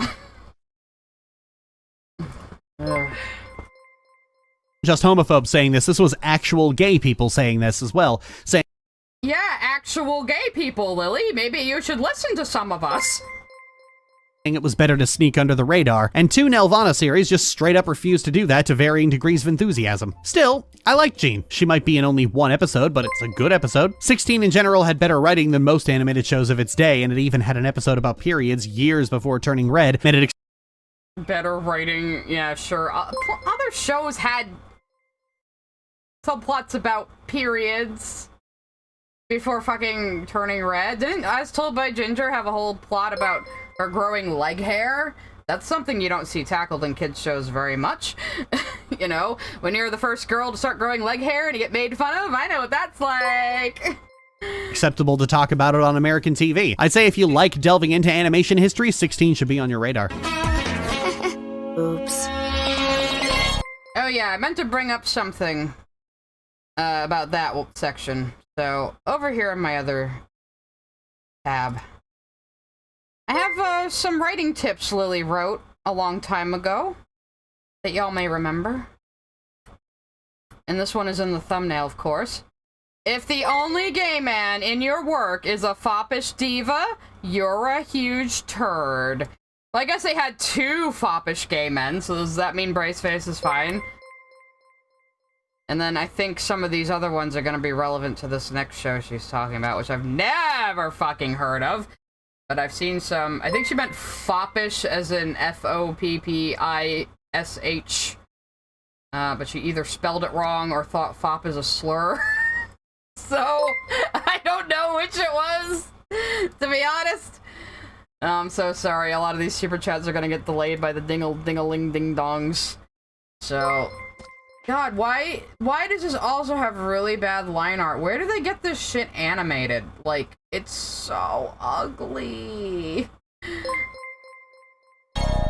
Lloyd in Space, yet another show that really couldn't possibly air today. It's another slice of life show, but the hook is that it's couldn't possibly air today because look how fucking ugly it is and awful and low quality. No one would allow this on television. It's hideous. Takes place on a space station between a bunch of aliens. The titular Lloyd is your old-fashioned green alien with an antenna, and then you have a one-token human, a giant blob monster voiced by Patrick Starr, and a sentient brain. If this show aired today, there'd be a periphery of 20-somethings demanding to know the lore behind humans getting into space. Super chat. I was 5 when I saw Secret of NIME and I loved it. Yes, okay, the super chats are coming now, I think. Dear and Danny Brown's Yard sent a super chat. FR, it's so annoying when people say, can you believe they put something this sinister in a kid's show? As if children are helpless babs. Imagine watching a show this sinister looking. I watched a lot of creepy stuff when I was a kid. I was always into creepy shit. I don't know about anybody else. But there were a couple of more coming. JMT sent a super chat. You've convinced me, Sai. We need to invade Canada. Yeah, we're gonna bring the freedom bombs, guys. We're gonna bring the freedom bombs. It's time. We gotta pay them back for burning down the White House. Ding Dong TikTok sent a super chat. Didn't expect to hear Metalocalypse. That's where I got my name from. The show isn't pretty, but I enjoy it for the metal. I love fucking Metalocalypse. It is hysterical. And Alpha Eagle sent a super chat. Yeah, I've seen that 16 meme on Tumblr sometimes. Yeah, I never fucking seen it in my life, but thank you for the super chat. Majin Lifestyle sent a super chat. Why does this look like she works at Foot Locker? She does, or at least an equivalent.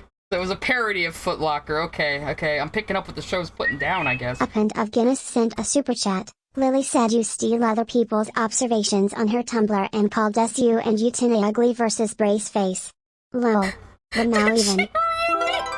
Lily, I'm the one who has my own fucking opinions that are consistent, unlike you. You contradicted yourself like twice in this fucking video. Nya sent a super chat. Honestly, 2 girls thinking that the other is gay is one of my favorite community plot lines. that could be funny. Yeah, I mean, yeah, Draco you're right. underscore system sent a super chat. Also pretty sure Alex snuck in a WP joke in there. I'm not sure what that is, but thank you.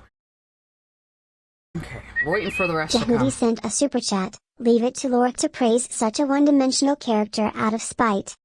Yeah, it's exactly what she's doing, too. Just because she hates N.D. Stevenson and Rebecca Sugar getting any Stardust praise. sent a super chat. Keanu Reeves is Canadian. No, but we kept him, right? He didn't go back. We kept him. We stole him. He's American now. Caslow sent a super chat. How long do you think it's going to be until she mentions SU and tries to slander it again? Oh, she already mentioned it once, but I'm sure she'll mention it again at some point. Say Canada King better. Beat sent a super chat. Fun fact, Lily thinks the Scuttlebutt song is what an Asian woman deserves. She tried to defend the Little Mermaid remake because people hated the race change. Yeah. You can't defend the Scuttlebutt. Nobody could defend the Scuttlebutt or Aquafina's existence as a person. Massa Mouse sent a super chat. Honestly, I watched the race phase through twice and neither Dion episode was aired, probably because the episodes there aired a station also owned by the media conglomerate who owns one of our legacy news brands. Thank you very much Radical for the sent super a chat. super chat. So annoying when I'm silenced by me SMFH. Yeah, you get silenced by yourself, by your own gifted subs. I'm sorry, like I said, I've gone through all my overlays. I can't find a way to turn that off. Chipmanly93 sent a super chat. That's one Doug style alien. It is a bit of a Doug style alien. But, okay, before all the super chat, she said something bizarre in here, so let's... Igor sent a super chat. Praising characters that only exist to say I'm gay and never be brought up again sounds so weirdly homophobic. And Lily has a wife. Not weirdly, Lily is just fucking homophobic. She proves it all Kaiji the sent time. a super chat. Waxburg has a new show coming next year. Oh, okay, cool. Thank you, everybody, for the super chats. Now I think we're done. Yeah, like, Lily is very oddly homophobic, but, like, she's very also rules for thee, but not for me, so I guess that tracks. So, anyway, let's hear that again, the bullshit she just said here. Lloyd is your old-fashioned green alien with an antenna, and then you have a one-token human, a giant blob monster voiced by Patrick Starr, and a sentient brain. If the show aired today, there'd be a periphery of 20-somethings demanding to know the lore behind humans getting into space. Anyway, No, there wouldn't, because this looks like utter garbage. Hunt sent a super chat. You should really try out like a Aged Through Blood. It's a Metroidvania mixed with games like Happy Wheels or Trials Fusion. Its story is insanely good. Sounds Starvolt interesting. Nexus sent a super chat. Teen Titans Go exist and it's really bad. It is very, very bad. Yes, thank you for the super chat. Like a Age Through Blood. I'll have to look that up on Steam later. I'm not usually into Metroidvanias, but the Happy Wheels... the Happy Wheels aspect has me very curious. Juan Salinas sent a super chat. Blame Canada. Blame Canada. They're not even a real country anyway. Exactly. They're not even a real country anyway, according to us Americans. But yeah, like, what? Here's her just hating lore again. Like, Lily, Steven Universe didn't have lore just because 20-somethings watched the show and wanted it. They had things planned. Not all the things, but they had some things planned, and they were intending to tell a wider story and expand the world as they went on.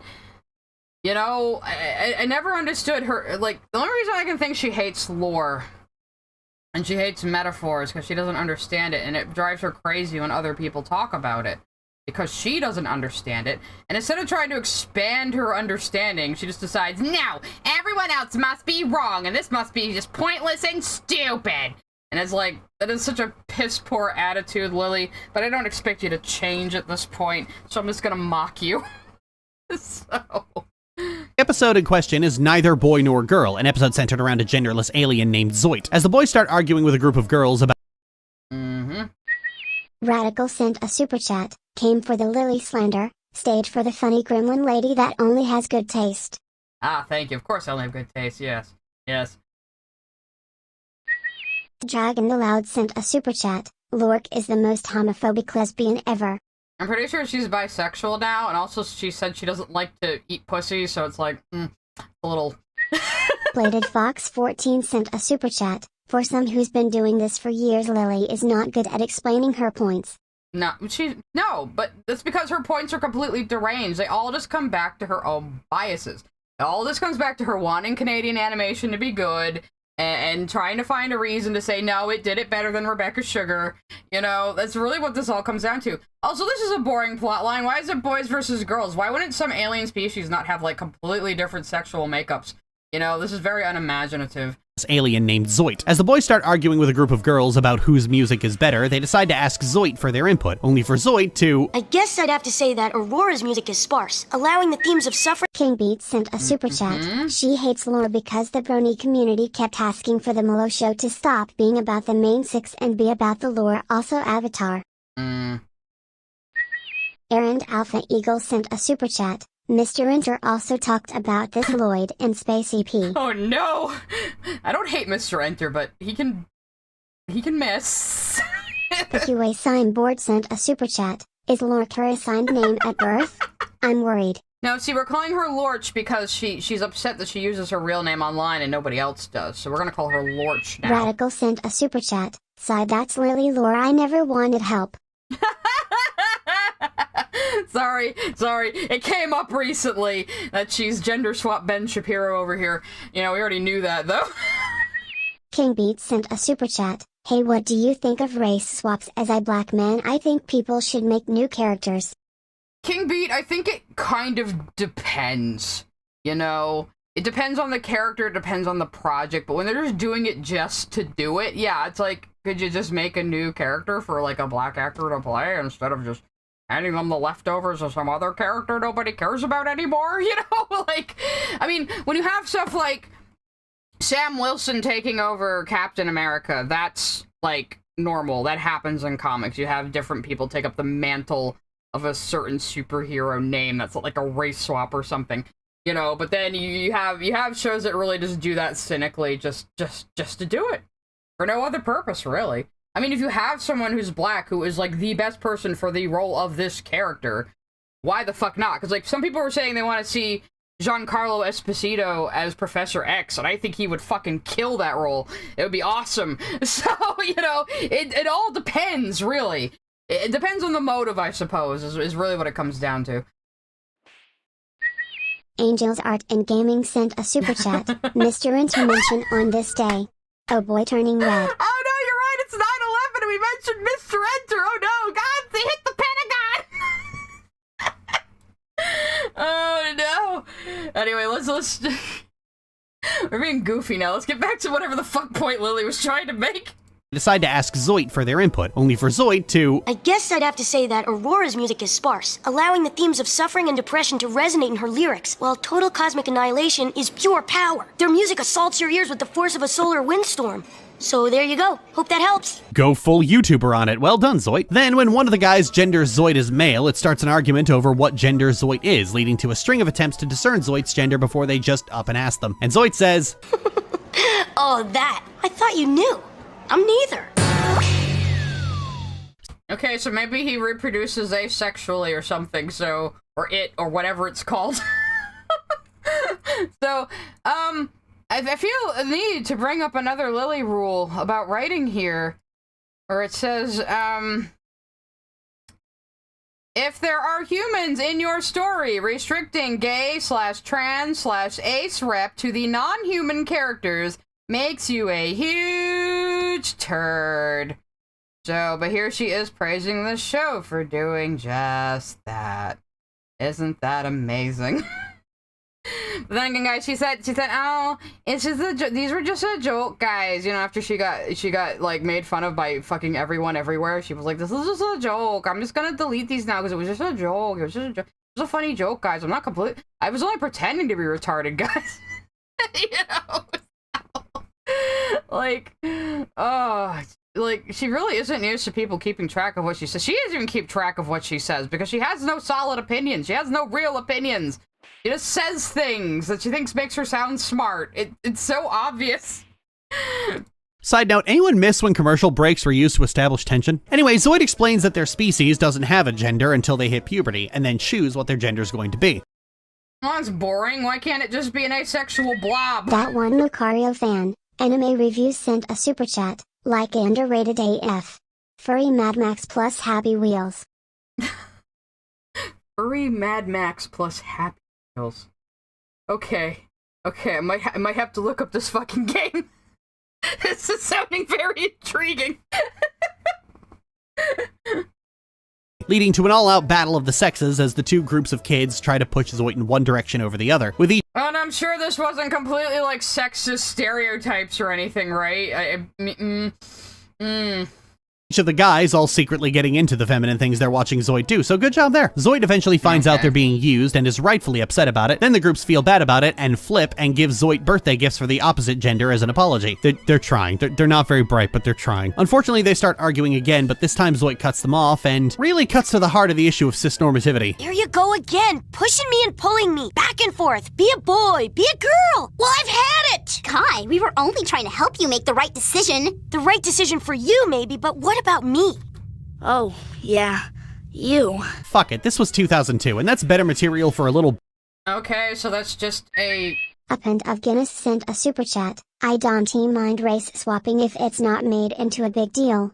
Like Idris Elba as Heimdall. Also, Lloyd and Spacker was a good show. Lily STFU. Yeah, Idris Elba was pretty fucking awesome as Heimdall. He looked amazing. I mean, this show doesn't look great to me, but... I mean, if you liked it as a kid, I'm not gonna hold that against you. It looks kinda... But, okay, so this is a basic-ass kid show message about, like, not overstepping someone's autonomy and letting them decide things for themselves and not subjecting them to peer pressure. It doesn't even need to necessarily be about gender, you know? Like... Which, yeah, like you're saying, is a social construct. Is mostly just telling people how to act based on how they were born, you know? So, like... But this could be broadly applied, Lily. So, whatever, I don't even know what her point is. Fuck it, this was 2002, and that's better material for a little baby trans still in their eggs than anything that airs today. It's not just... But it's not trans. It doesn't have anything until it hits puberty, they said, so... That's not quite the same thing, is it? I don't think so. And didn't you say you're a huge turd if you use aliens to represent trans people? You know? This seems like a biological feature of this creature, is what I'm saying. So it's not... I don't know how applicable it actually is. Aimed at them, it's aimed squarely at their cisnormative parents sitting in the living room with them. The next day, Zoid comes back into school looking no different and actually refuses to tell any of them what they picked, and... I've decided I'm not telling. What? But why not? Because it's none of your business. So we'll never find out if you're a boy or a girl? Oh, you'll find out someday when I get a crush on one of you. Why did this have to turn sexual? Why does it have bedroom eyes saying, oh, you'll find out what gender I am one day when I'm attracted to one of you? That's a little creepy.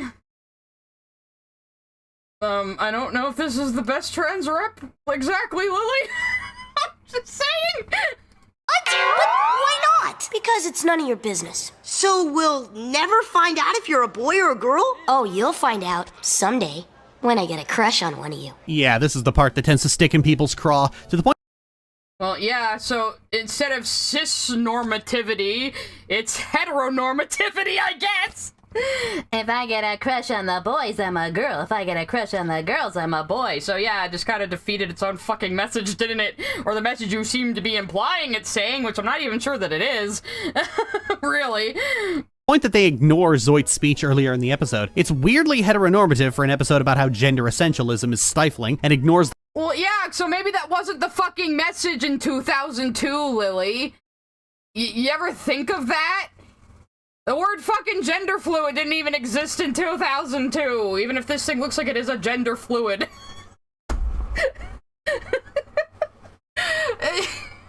Maybe it wasn't saying what you think it's saying then. You ever think of that?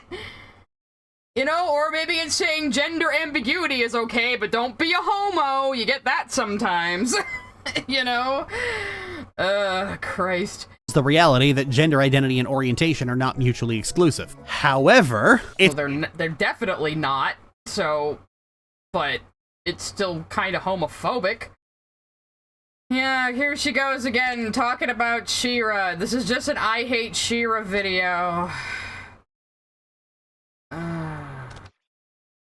Oh, maybe that is what it meant, Lady Logan, that they would tell their crush which they are, but I don't know, it sounded very heterosexual.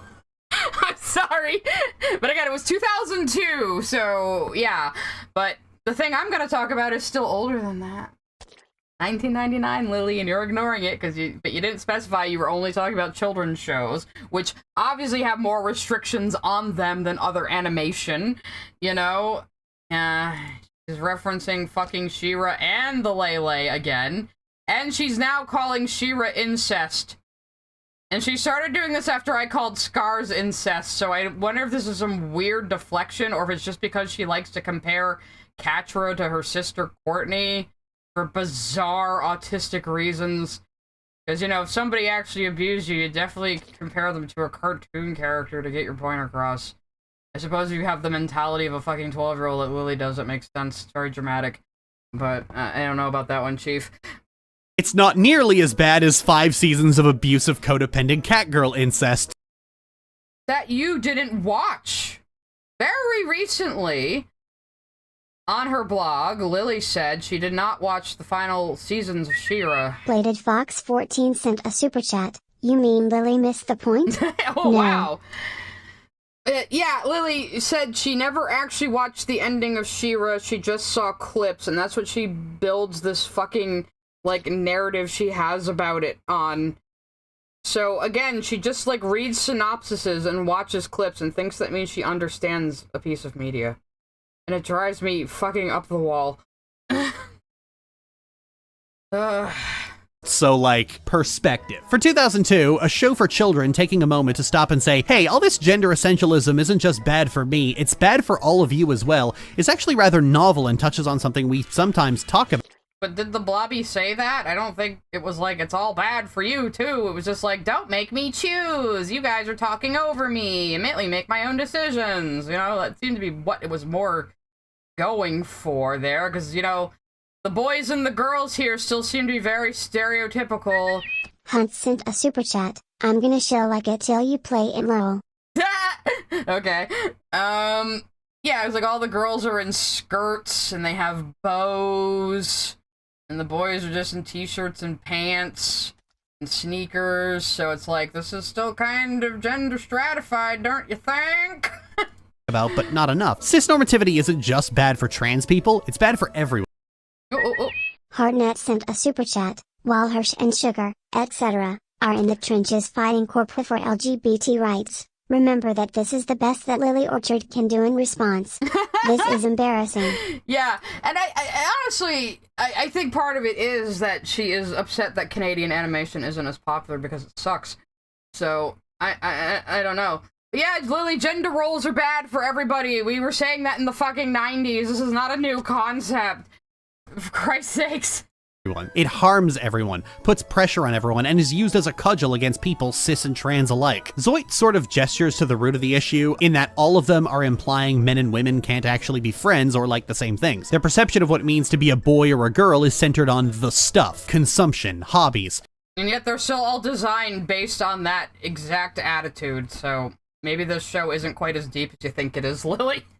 Things that aren't explicitly gendered, something that Zoit themselves demonstrates earlier in the episode. It's similar to Princess Knight in that it's ostensibly about sexism, but becomes an interesting look at gender identity, because Lily, Princess Knight was made by Osamu Tezuka in the fucking 70s. It was not talking about gender identity.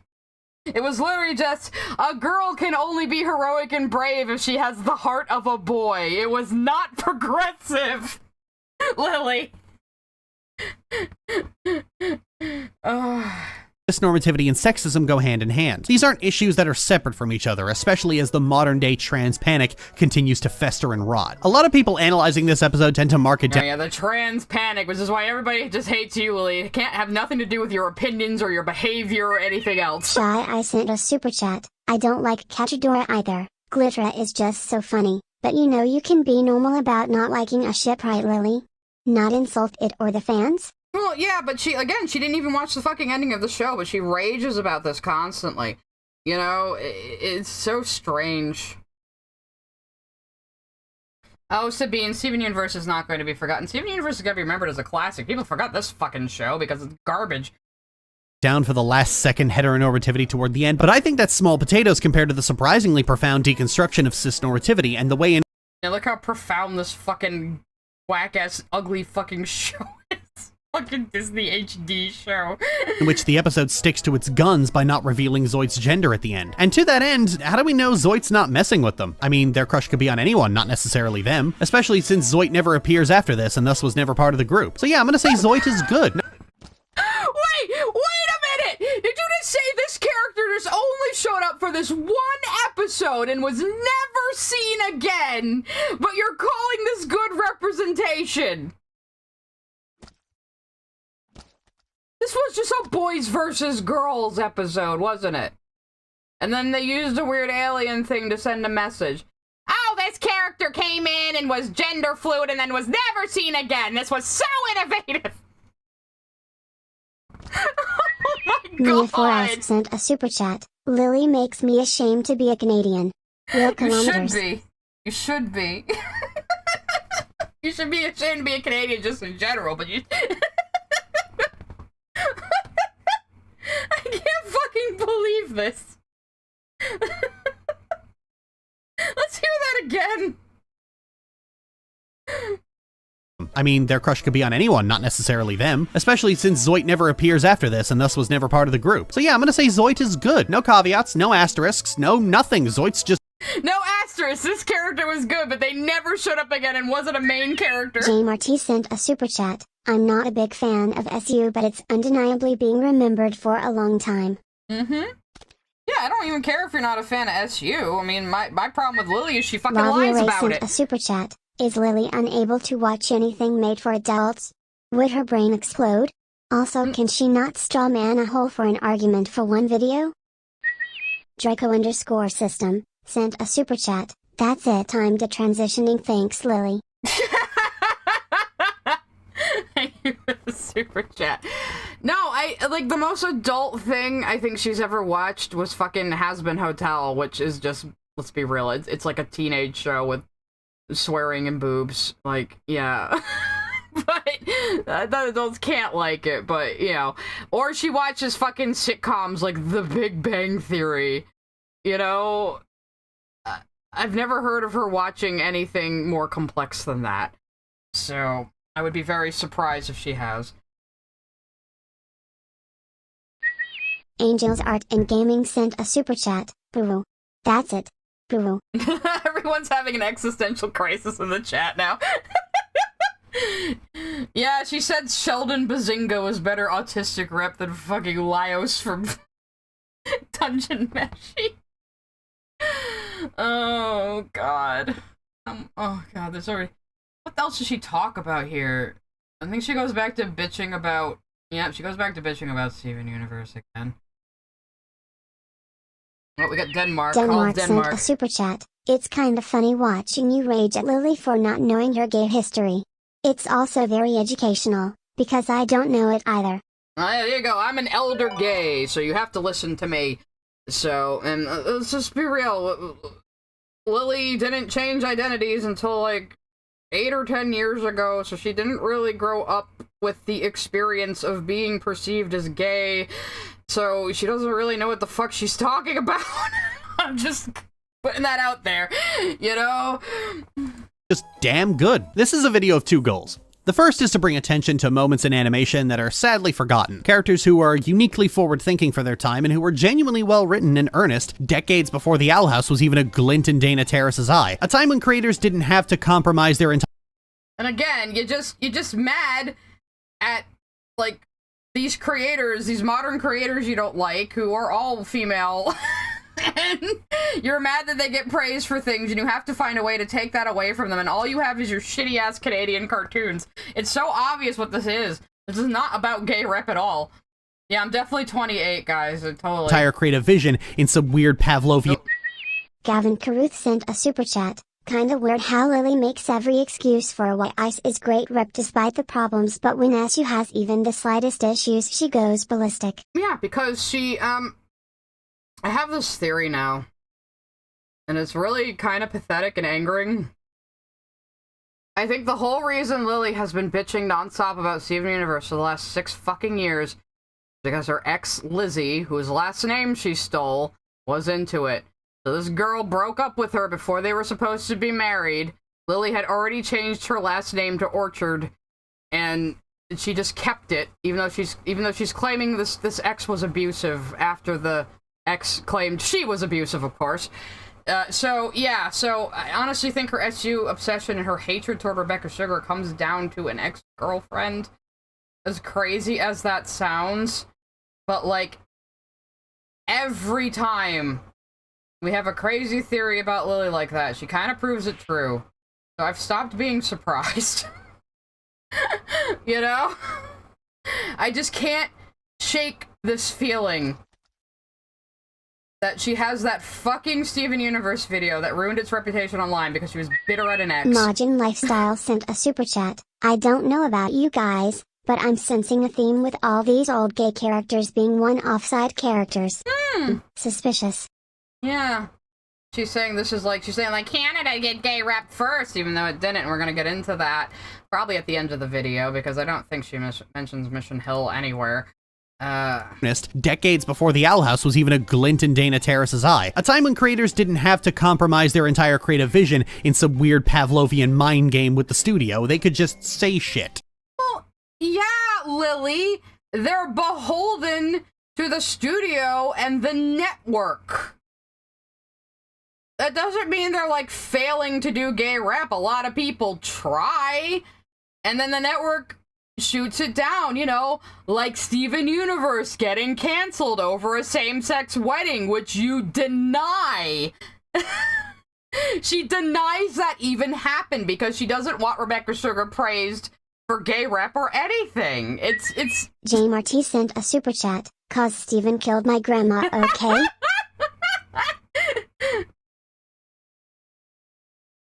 Anyway, here comes Silver Heart Soul again. Silver Heart Soul sent a super chat. When Lily hates something, this small mistake is unforgivable.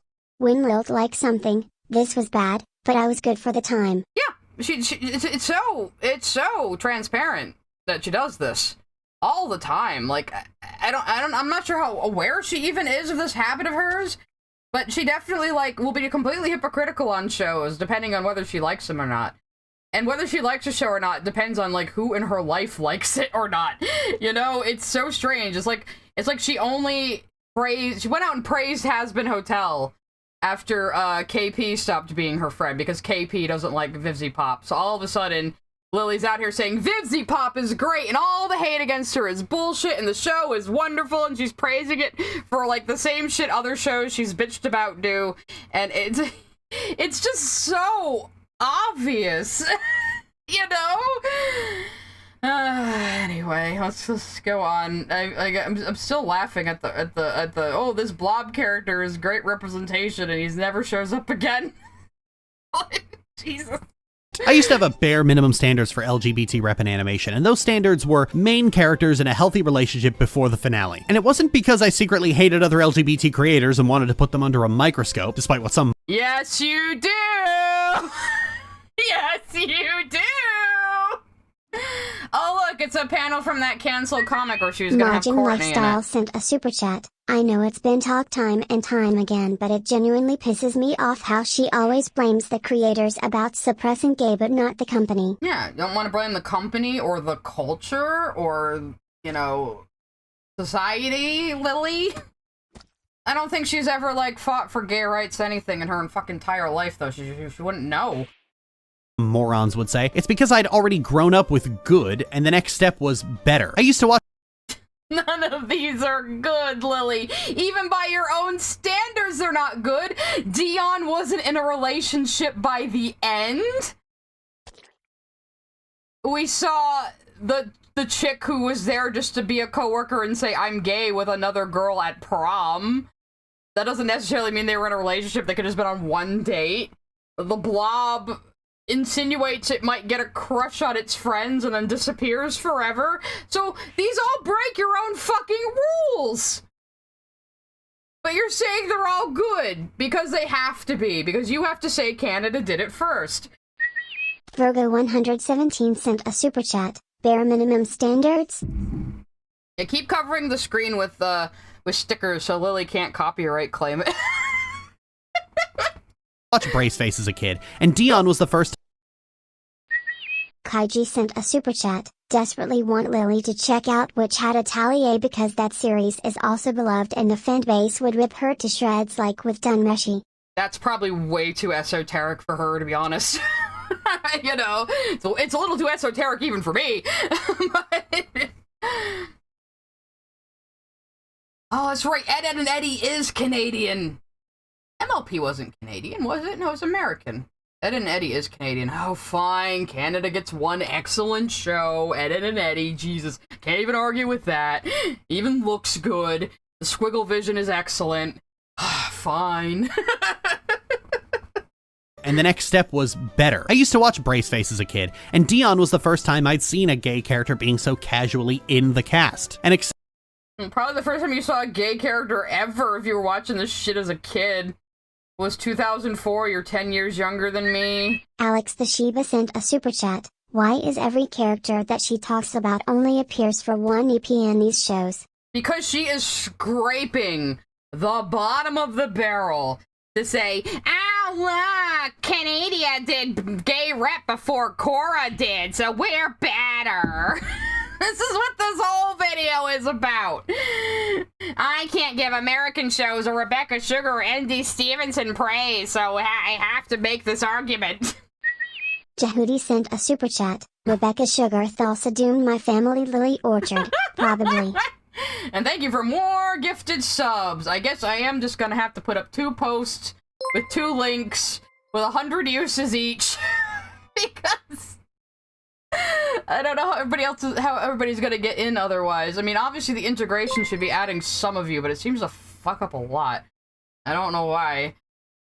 Alright, let's continue with the fucking video. At least I'm getting some drawing done. I'm so angry, I'm like scribbling. This pose came out pretty damn good, actually. I think her arms are a little too long, though.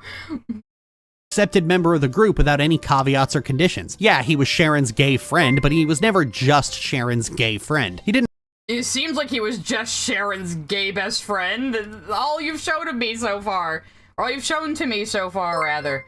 All you've shown of me, I'm secretly Dion everybody.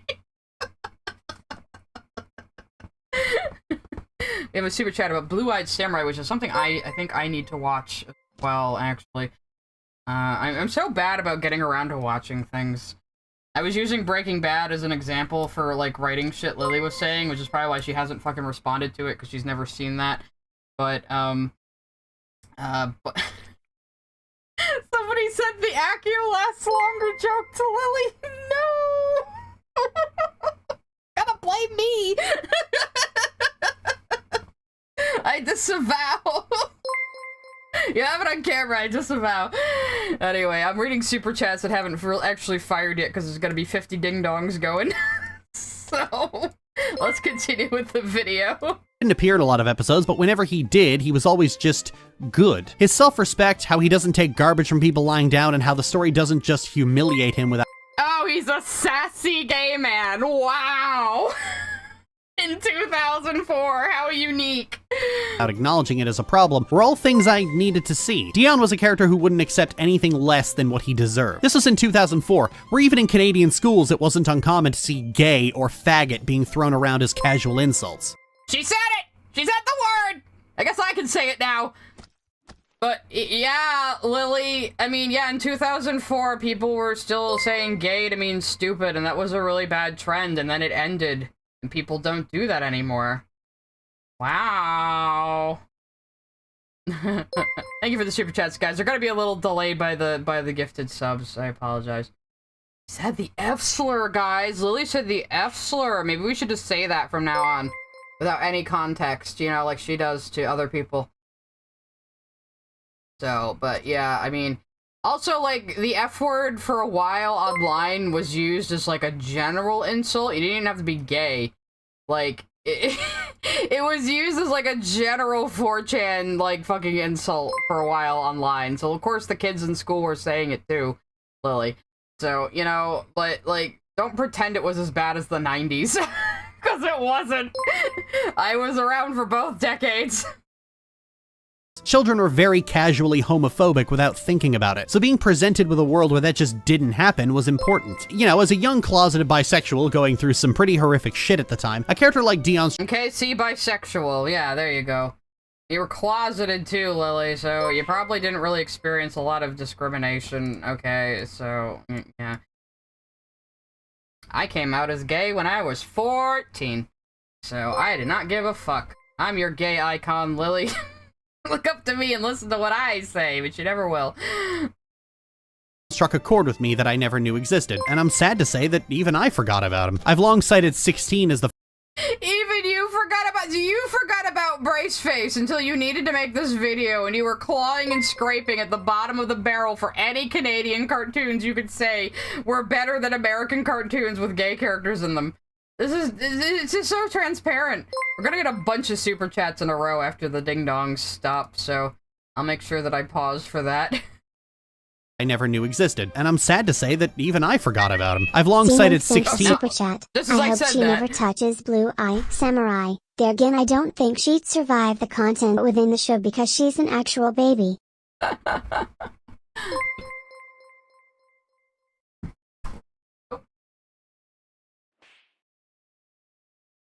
I thought some more were coming, but I guess not. Where's your ding dong? I need to go feed the pets though. I realize it's 4:30, so I'm gonna BRB the fire chats. Yeah, the super chat should still fire even on the BRB screen, but I will be right back.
Vex Fidel sent a super chat. Taitu who sent my Akio lasts longer joke to Lily.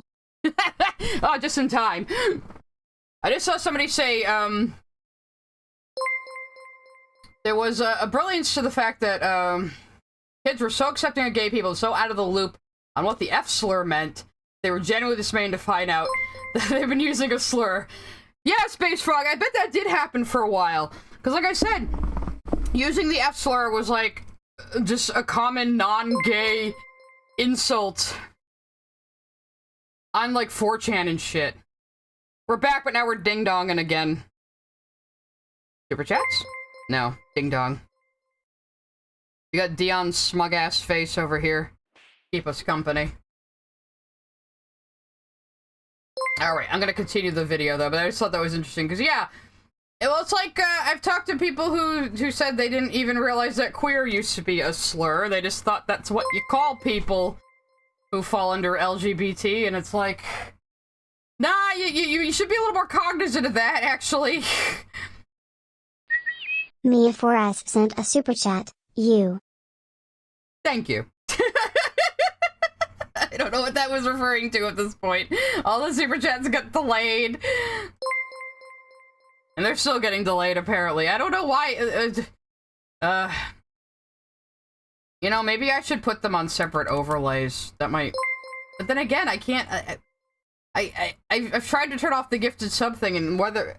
I don't know if I have it on, like, some other overlay that I'm not aware of that is just left over or what. Rome Morris sent a super chat. Sugar walked so Lily can run. Her mouth. That was a good one. Even had the timing. Schneombine sent a super chat. Gogai. Gogai gogai. Lily getting something wrong or having bad aches? Must be a day that ends in Y. Gogai, gogai. Massa Mouse sent a super chat. Film wasn't a Canadian series, but it was distributed by a Canadian animation house. DHX is based in my city. Gotcha. Silver Heart Soul sent a super chat. Great representation. All the characters she talked about were in an episode or two. Yep. Just to be there to, like, be the focus for message. Nick Wolf sent a super chat. Between this video today, and Anthony reacting to Star Wars Theory on stream last night, this is just an absolutely terrible week to be a Canadian. Owiggly sent a super chat. Lorch voice giving grandma from Smiling Friends XD. Need to watch Smiling Friends at some point. I haven't yet, I don't crucify me. Hunt sent a super chat. If you play Leica, please avoid spoilers until end. Okay, I can do that. Schneombine sent a super chat. I got to the car duels in Utina. Does that mean I'm more qualified to talk about it than Lily or James Somerton? Yes. Probably. Click stopwatch. Denmark sent a super chat. Guys, we can't say the F slur. I didn't ask my local LGBT rep first. They're gonna take my ally card. Lavia Ray sent a super chat. Vian isn't a main character. He only shows up for 10 out of 76 episodes. Oh my He's not God. even in the opening. There's a reason why you forgot Henley. That's worse than I Majin ever Lifestyle imagined. sent a super chat. Christ, Lily, at least warn someone before you just flashbang your audience with the F slur. She doesn't care. She doesn't give a shit. Are you kidding me? Silver Heart Soul sent a super chat. Lily says she is a socialist, right? But will always side with the companies instead of the showrunners. Great socialist. Yeah, that is a pattern with her, actually, yes. Zephyr_Silver sent a super chat. As a bisexual, I disavow Lorch from the label. No, someone's bisexual no matter what, even if you don't like them. Nexus sent a super chat. Canadian animation Teen Titans Go. Okay, we need to burn Canada to the ground if they're responsible for Teen Titans Go. That's it. Mizula Wee sent a super chat. Subs Making IU watch the vid without chat interrupting. Well, see, this is why it's transformative, because we have chat interrupting, so then you can go watch it on your own. Super chat. Poor sigh. Disappointed face. Suffering from too many super chats. No, I know. I'm gonna dry my tears with money later. I'll have to put money in my ears to Dear and cut down on Danny this Brown's pain. Yard sent a super chat. Lily, we don't want to hear you say F no mo or. We don't want to hear you say anything in general, really, Lily, but we're stuck with you for now. Shy I sent a super chat. Kids still use gay as a joke, but the new punchline seems to be I'm gay, not you're gay. Kissing the homies, etc. Yeah. Append of Guinness sent a super chat. Indy Stevenson didn't call Cachadora sisters in an art book. The picture Lily shows is from unsourced promo piece that predates the show airing. Okay. So it's just... Splungus sent a super chat. Thank you. So, yeah, maybe she misconstrued some, or whoever did that promotional thing misconstrued what Catra and Adora was supposed to be. It's kind of like early Steven Universe, where they were trying to advertise it like the crystal gems were Steven's big sisters, You know, that bullshit. Oh, Skrill, did you send me something? Skrill is saying we have to watch Smiling Friends together, and she's writing it in Discord because she doesn't know how to send a super chat. Okay, Skrill. It's because you're on Twitch, Skrill. But yes, I guess we'll have to find some time to watch it together. I did watch The Boys with Sketch. I suppose it's only fair. So anyway, let's continue on with the video now that all the super chats are done. Good time tomato over Dion's face there. Maybe you can give us some Dion mustard, you know, and that joke didn't. Oh, now he's Aki. Oh, no, that's terrible. I've long cited 16 as the first example of gay rep in animation. In fact, I did it just last. It is not the first example of gay rep in animation, Lily. You mean children's animation, because you are, again, ignoring The Simpsons and Mission Hill. Video, because after a certain point, watching a show like Braceface wasn't cool, and so I let it vanish into the memory hole. Rewatching it for this video. Yeah, it wasn't cool because it's garbage. Look at these backgrounds. What is with the textures? It's so disgusting. I'm gonna take the overlay off again so you guys can see just how bad this looks. Where's the thing? Hang on a second. I have so much shit here. Look how fucking hideous this is. The colors, the perspective is off. Silver sent a super chat. Just wanted to make a disavowed joke. Thank you. It's like the shading is so blobby. You know, it looks like very early digital coloring. Somebody who's just learning how to use Photoshop for the first time. It's so bad. Yeah, like my filter's been making this show look better than it looks. So... The filter's mostly just a gag anyway. I'd expected to have to put asterisks all over it saying, well, it was 2004, but I was surprised at how progressive these two are. Look at these guys. Look at these guys. Christ. How well it held up. How well all of them held up, really. They were small, but they've aged extremely well in a time where not only is older gay rep aging poorly, but even the newer stuff is coming out with some moldy spots on it right out of the box. Which brings me to the second goal, and that is to express a long-standing frustration. The second goal, to just bitch about She-Ra and Steven Universe again, and bitch about how you don't like adventure fantasy children's cartoons, but you keep watching them and talking about them for some reason. Why is your opinion valuable here, Lily? That's what I asked you in my very first react. Why is your opinion valuable here when you don't even like the genre? I likened it to me like doing reviews of sports movies. No one would want my fucking opinion on that because I wouldn't know what I'm talking about. I wouldn't like it, and I would be fucking bored. You know? With how LGBT rep in animation is often discussed and often presented. Because Dion, Jean, and Zoid are characters who are presented with respect and dignity, who get to just exist. And whenever I'm yeah, respect and dignity, and then they're just, like, thrown aside after their fucking purpose is fulfilled in the show. This blob character was there for a single episode about boys versus girls, and then it was just thrown away. But you're saying this is great. Meanwhile, you will claim that Garnet is a walking closet for Ruby and Sapphire. But you're praising this stupid little blob character that was used for a single episode and was never seen again. Oh, God. Master Clockwork sent a super chat. Maybe Lily is just Schrodinger's cat boy. No, Schrodinger's cat boy is in Hellsing. Which I'm sure Lily has never seen. I think Hellsing would break Lily's brain.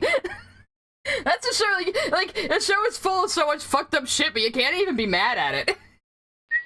Schneonbine sent a super chat. How does Lily's opinion have value? Same way an NFT does, because it does. At least Lily consumes less power and water than the blockchain Rimao.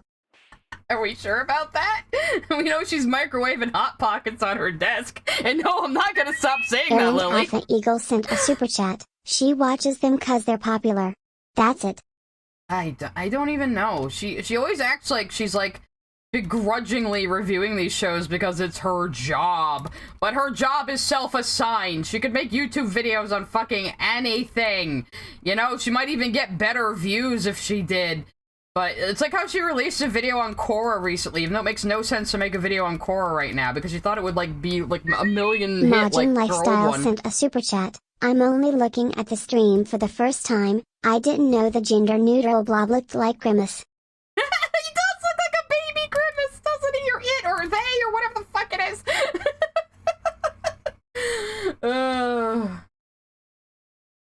But yeah, this is just all her same old bullshit. She's just trying to justify it with gay rep this time. Like, she's like, every single one of her videos is just, I hate Steven Universe, and I hate adventure fantasy cartoons, and everyone is stupid except me. That's every video. Yeah. Well, especially with that look in his eyes where he's saying he might flirt with them. He's like, yeah, you want to try my milkshake, baby? It's creepy. Bring them up, I'm always told how they don't count. The narrative of Korra to Steve. Who tells you these shows don't count? What you mean is nobody gives a fuck about them because it's Canadian animation and it's garbage. That's what you mean.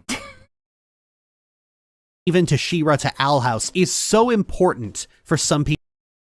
Nobody arranges these shows this way except you. Again, Nickelodeon, Warner Brothers, Netflix, Disney. These shows don't even have the same publishers, never mind the same people working on them. You know? It's not like this was all planned out between these creators. And Alpha Eagle sent a super chat. Well, she never talks about Milo Murphy's Law or Hamster and Gretel. Even though these might be a bit more up her alley. Owl House is just more popular.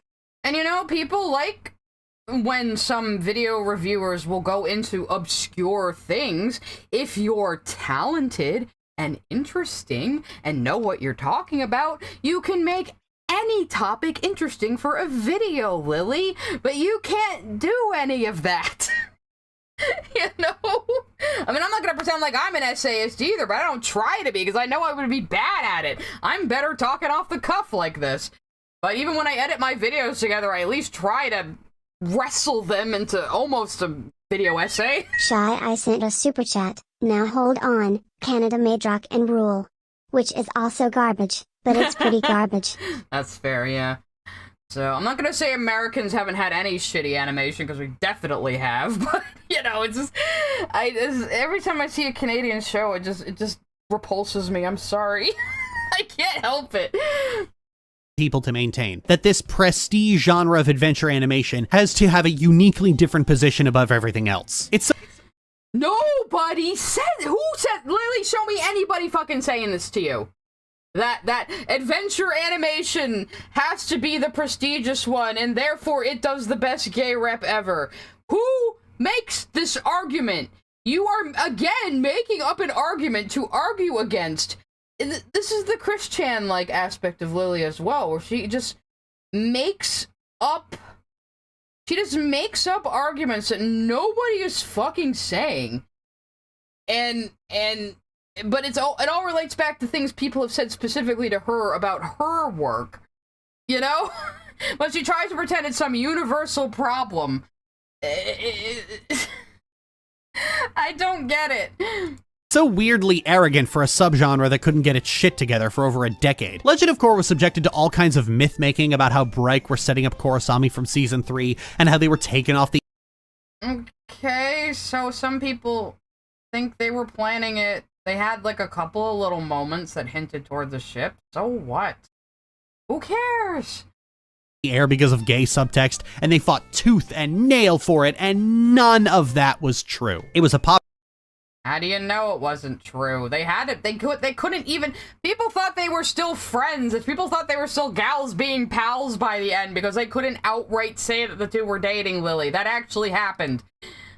Tooth and nail for it, and none of that was true. It was a popular ship thrown in for the last few episodes, and it was in fact so ambiguous that the creators had to confirm it on Twitter after the fact. Yeah, it was so ambiguous because they weren't allowed to make it not ambiguous. But yes, I do agree that Korrasami only happened because it was a popular fanship. I do agree with that. I do think that's what happened. I'm not gonna argue with that point, but they couldn't be explicit with it. They weren't allowed to on Nickelodeon. And that was back in... what? 2008, maybe?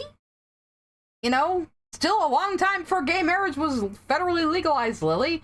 You again, do not understand this problem. Here she's gonna slander Steven Universe again, guys. Here we go. Steven Universe is often hailed as the messiah of gay animation. By who?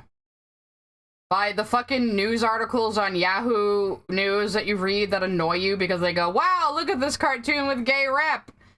Like, who makes this argument? You know, like, yeah, I like Steven Universe for, like, the lesbians. Of course I do. But, you know, this is a nice extra bonus, really. Oh, I accidentally held down the button here. Hang on a second. Gay animation, and yet when you actually watch it, you're treated to maybe a few scenes of Ruby and Sapphire, where their entire personality is each other, and the majority of the real estate is taken up by a slave being hopelessly and destructively in love with her master. Of course she's just gonna go with this again. Because I have to find reasons to downplay the gay rep. So Ruby and Sapphire actually being on screen together as a couple is bad. But it's good in 16 that the chick that's in one scene and then is shown in another scene next to a girl, that's good. Like, I'm not even, like this whole pearls are slaves thing, I'm not even, like, for God's sakes. No gem chooses their role. They were all built for a specific role in society. You could argue all gems are slaves. What now, asshole? You know? Like... And this is presented as some kind of tragic love story. It wouldn't be until the sequel... What did that say? It was a tragic love story. You lost your bisexual girlfriend to a man. It's very tragic. And destructive. Hang on. I'm gonna slow it down just so we can catch what the fuck she put there just now. In love with her master. And this is presented as some kind of tragic love story. Pearl is an incel? Lily. Her and Rose were clearly fucking. Like, don't... And we see that she gets... She's dropping panties all over town, where she has all those numbers from women in her gem. We see that in the episode you were just showing on screen. Pearl fucks, Lily. Pearl fucks. Come on. Anyway, let me put it on normal speed. Oh, wait, I don't need subtitles. Wait, what the fuck was that noise? Oh, it's me! It's me going Super Saiyan, of course! I forgot I even put that one in there. I just heard the sound.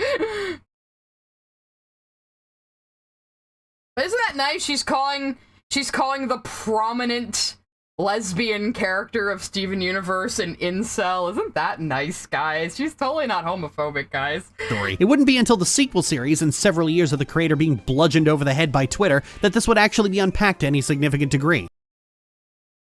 So now you think Twitter does impact things and is important. You're always saying that people on Twitter are crazy and you should ignore them, and now you're saying Twitter had an impact on the show? Lily, the movie was greenlit in 2015, before the fucking show ended. You have no idea how long it takes animation. Super chat. Pearls are more like handmaidens than anything. Yeah, really. They're more like secretaries. They're more like secretaries in series. That's what I call them. They're secretary Siri maids. That's what they are. They're assistants, basically. But yeah, the movie was greenlit in 2015, Lily.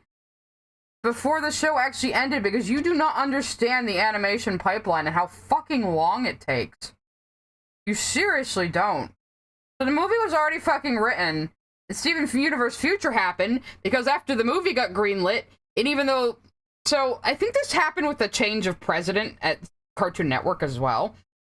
So first the original run got canceled, got cut short because of the gay wedding. But then they get the movie greenlit. And then somebody at Cartoon Network went, well, you can't have a movie without a show airing, so here's 20 episodes after making them end the fucking show early. Because the writing was already locked in, Lily. You know, the production was already well on its way. They couldn't stop it now. You know, so yeah, that's why we got Steven Universe Future. And that's why it seems kind of extraneous and ancillary, because it is. because they were made to end their show early and end their story early, and then they were suddenly handed 20 more episodes they had to figure out something to do with. But I'm a Future defender. I do like Future. I see the flaws with it. I'm a little easier on it given the circumstances it was made in. But still, I do like Future. But her idea that, like, oh, Twitter made them write the story this way. You know what inspired the movie, actually? What inspired the movie was Rebecca Sugar accidentally factory resetting her phone and losing a bunch of shit on it and then going, huh, I wonder if that could happen to Gems. That's what inspired the movie. She spent 5 seasons on increasingly elaborate displays of Catra brutalizing the object of her affections, with both the situation they were in and production materials making it. Okay, she's showing this again, which we have no idea where this picture is from. She gives absolutely no context of what this fucking picture is from. This could be early production notes. Things can change from pre-production, Lily. You know? This is another thing people don't seem to fucking understand. Clear that the two of them were adoptive siblings, and this was given a media parade for years. So now you're saying adoptive siblings hooking up is bad, Lily. So again, what was fucking Scars, Lily? Where is Scars, Lily? How come you haven't put it back up? Is it because you wrote it directly into Tumblr and didn't save a local copy because you're fucking retarded? Is that why? I have a feeling that's why. Even creators who have their heads on straight. Oh no! Oh no! Movie Bob said it was good, guys! Lily was Miss devastated! Jasmine sent a super chat. So is Pearl a slave or an incel? Which is it, Lorch? I guess you could be a slave and an incel, I guess, but, you know. Oh no! Movie Bob, praise Shira! This was the worst day of Lily's life! Vex Fidel sent a super chat. I'm writing out where that image is from right now. Ah, thank you, Vex. I'll post it in the Discord later, or maybe just send it in chat so I can look at it and find out. But yeah, one of her biggest influences is Movie Bob, and this is what I mean when I say that Lily is the love child of Andrew Dobson and Christian. Yeah, this was Lily's real 9/11. And she said he had his head on straight. Let's hear that all. We're gonna hear this glorious statement. Siblings, and this was given a media parade for years. Even creators who have their heads on straight were lavishing it in tongue baths. Movie Bob has his head on straight, guys. He is the only sane creator. And look, he only has 35k views on this video after 3 years. This video is not important, Lily. You just wanted to show your hero, Movie Bob. Christian got arrested again? Really?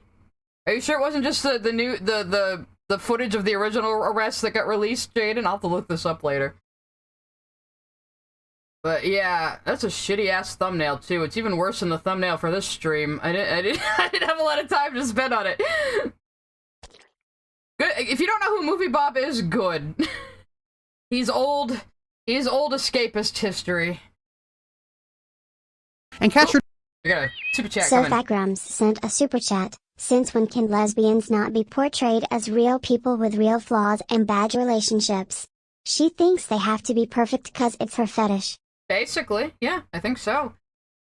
So, yeah, she would hate how I depict Jasper and Spinell's relationship when I finally do get to it, because they kind of bicker, because I think it's funny, and it's in their personalities. So, we'll see that too when we get to Gus and Wally later. They're very bickery old married couple. Door didn't have the plausible deniability that Rose and Pearl could have. At least they were able to say at the end, yeah, that was unhealthy, and I was definitely not dragging that. Yeah, it was unhealthy, but not because Pearl was a slave, but because Rose could never fully commit to the relationship because of the secret between them that she's Pink Diamond. Idiot. Deadman Max sent a super chat. Honestly, her being a Movie Bob fan makes so much sense. LMFAO. Doesn't it? Why does she always take inspiration from, like, the worst possible things? Your taste is terrible, Lily. that out for 3 seasons longer than necessary. No, they just have Adora hook up with her murderous, possessive sister. It wouldn't have been until the Owl House that we actually had gay characters that were healthy, not evil, equals, not hidden from the audience, and not legally related. Ironically, coming from the studio that was the most skittish about— How are they legal? How were Catra and Adora legally related, being raised as child soldiers by a villain? How did, like, is that the laws in Eternia or wherever the fuck they are? You know? What are you talking about? About the gays. So it took the Waname crowd until 2022 to reach the point that Braceface was at in 2004. With the knowledge of— Braceface was not at this. Braceface had, like, a flamboyant gay man for 2 episodes who was not in a relationship by the end, Lily. So, again, you broke your own rule. Recent history, this is looking less and less like an increasing set of milestones and more like a course correction back to— Nobody said— You're the only one making the argument that they're an increasing— that you can draw a straight line between these 4 shows for gay rep milestones. You were the only one making this argument. Who is saying this to you? Who anywhere? To the point we were at. All the while, contemporary shows were sailing along as they always had, doing just fine in terms of LGBT rep. We could have been much further ahead by now. And look, and they're not fantasy adventure shows. You know, those things you're pretending aren't made anymore. Contemporary shows were sailing along as they always had, doing just fine in terms of LGBT rep. We could have been much further ahead by now, but because the actual trendsetters don't look a certain way or fit a certain— They're not trendsetters, Lily! Canadian animation has never set a trend in its existence! This is cope. You are huffing copium right now. These were not trendsetters. I'm gonna give a shit about these shows because they sucked. Just because the show is a gay and it doesn't mean it's elevated to some milestone status. What are you what is even this argument? Who makes this argument to you? Like again, she's just sitting in her room, huffing paint, coming up with this shit, you know? That's right. You spray bottle the lesbian. She's too hot, I guess, being in, you know, half an episode and then in one scene in the background, standing adjacent to another girl. Certain aesthetic, they just don't count. Sure, they might not have aired in the US, but even when Americans are informed that other countries do in fact exist, excuses are still made to keep this mythology going. And this kind of— You're salty that we don't care you exist. But nobody's like— Who out there is saying, yeah, all these Canadian cartoons didn't count for gay rep because they're slice of life? Nobody fucking says that, Lily. It's because they're fucking garbage. And they only exist because of a government mandate. You know? So they have to take whatever they can fucking get. I'm being spritzed this time. Why? What did I do? I think somebody just found the spray bottle. of revisionism is cyclical. I used to hear it a lot in 2016. Korra walked so Steven Universe could run. You know what I heard? Okay, so that's some people's opinions. Who cares? This is not a widespread argument. I heard in 2019, Steven Universe walked so She-Ra could run. You know what I heard in 2021? She-Ra walked so the Owl House could run. Okay, so people compared these shows to each other because they're very similar. Just like you are comparing all these Canadian shows to each other because they're all Canadian. What is even this point? We keep moving the goalpost to prop up the new shiny because we have memories of Goldfish. If we didn't... No, people are just pointing out that this show was able to have more obvious gay themes because this older show, you know, kind of put the foot in the door. Which is the argument you're also making, Lily. You're saying these old Canadian cartoons were the trendsetters that got their foot in the door that allowed these cartoons to have gay themes. That's not how it works, really. You know, it's just the advancement of the overall society and the opinions of people and younger people coming in and replacing older people with newer ideas and new outlooks. You know, like this isn't like... I don't know how she thinks this works. Like, these are all disparate projects made by different people at different times, produced by different companies, you know? Oh, sent a super chat. Movie Bob walked so Lily could run. I don't think Lily can run, and I don't think Movie Bob can walk.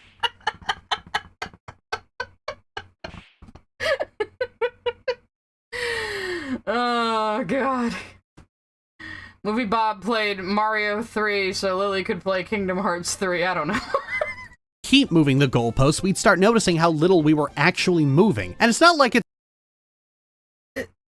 Lily, children's cartoons are not the hotbed of gay rights and the advancement of LGBT rights in society.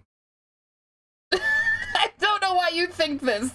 I mean, this is the kind of thing you bitch about, that you think, like, you say people, like, act like watching particular shows makes them morally forthright, but you're making the exact same fucking argument here.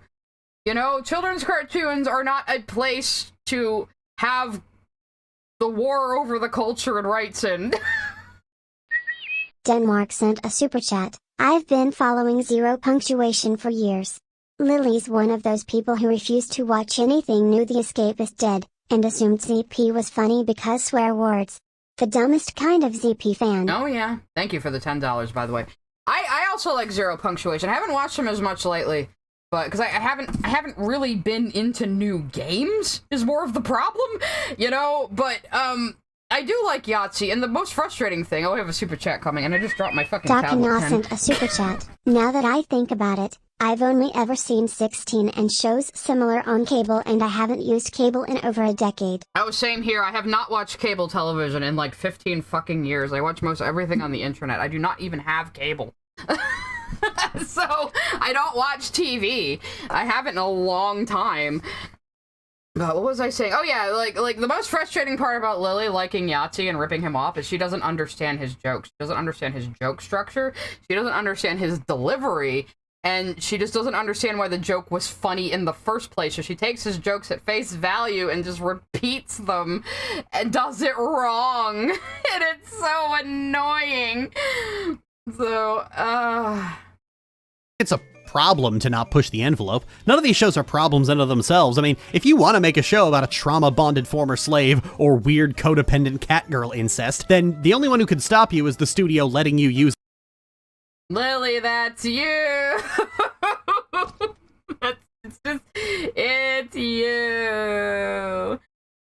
Oh, Vex might have found where the Cachadora sisters came from. Let's look at this real quick, actually. Let's see. Screen check something. Deanna Wolfolk sent a super chat. Sad that Degrassi had better rep in a season than these shows had combined in their entire run. Nick Wolf sent a super chat. I do think Movie Bob has mellowed out in the years, but I'd be lying if I said he hasn't fucked up throughout his career. Yeah, that's fair. Hang on, I'm gonna actually put this over in Firefox so I can. Thank you for throwing a pizza at me. There we go. Alright, let's check this out. So, Vex may have, figured out where this came from. So there was never an art book. So, since today seems to be a She-Ra news day, we figured this was a good time as any to update y'all on this big project we were working on months ago. We'd gotten permission from DreamWorks and the crew to create a She-Ra art book, and we're so excited to share it with y'all. So, they almost made an art book, and then they never did. This was going to be unofficial anyway. So, this is from a New York Times article. Oh yeah, so it is. It's just outdated sheets. Interesting too, because I think telling a lesbian romance is not the same story as telling a straight romance. The dynamics are very different. It's not something that I think can fit into the classic straight romance archetype. Early on, when we weren't able to be open about the nature of these characters' relationships, what the story was, we just kept getting branded with the word sisters. As any woman who loves women knows, this is something that's very hurtful and comes up a lot. Yeah. So, so this seems like it might have been written by a third party who wasn't part of production You know? So, but Lily, of course, just chose it out of context with no idea of where it even came from, and this was before it even Caution Tub aired. sent a super chat. Cat and Dora aren't even adopted siblings. Shadow Weaver adopted Adora. Adora kept Katra around. Adora isn't related to the rest of the orphans either. Yeah, so she's just pulling this out of her ass, and she only started saying this recently, so yeah. So it looks like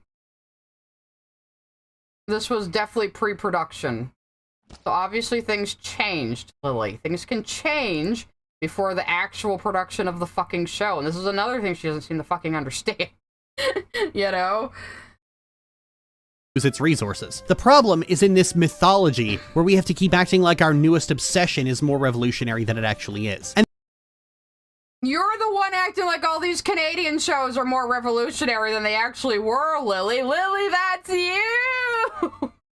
How many times do I have to say it? That's you! there's no real secret as to why things got this way. Not only are American studios more skittish about gay rep than they were 20 years ago as a result of— No, they're not. Absolutely not. We have had more gay stuff in American cartoons recently than ever before.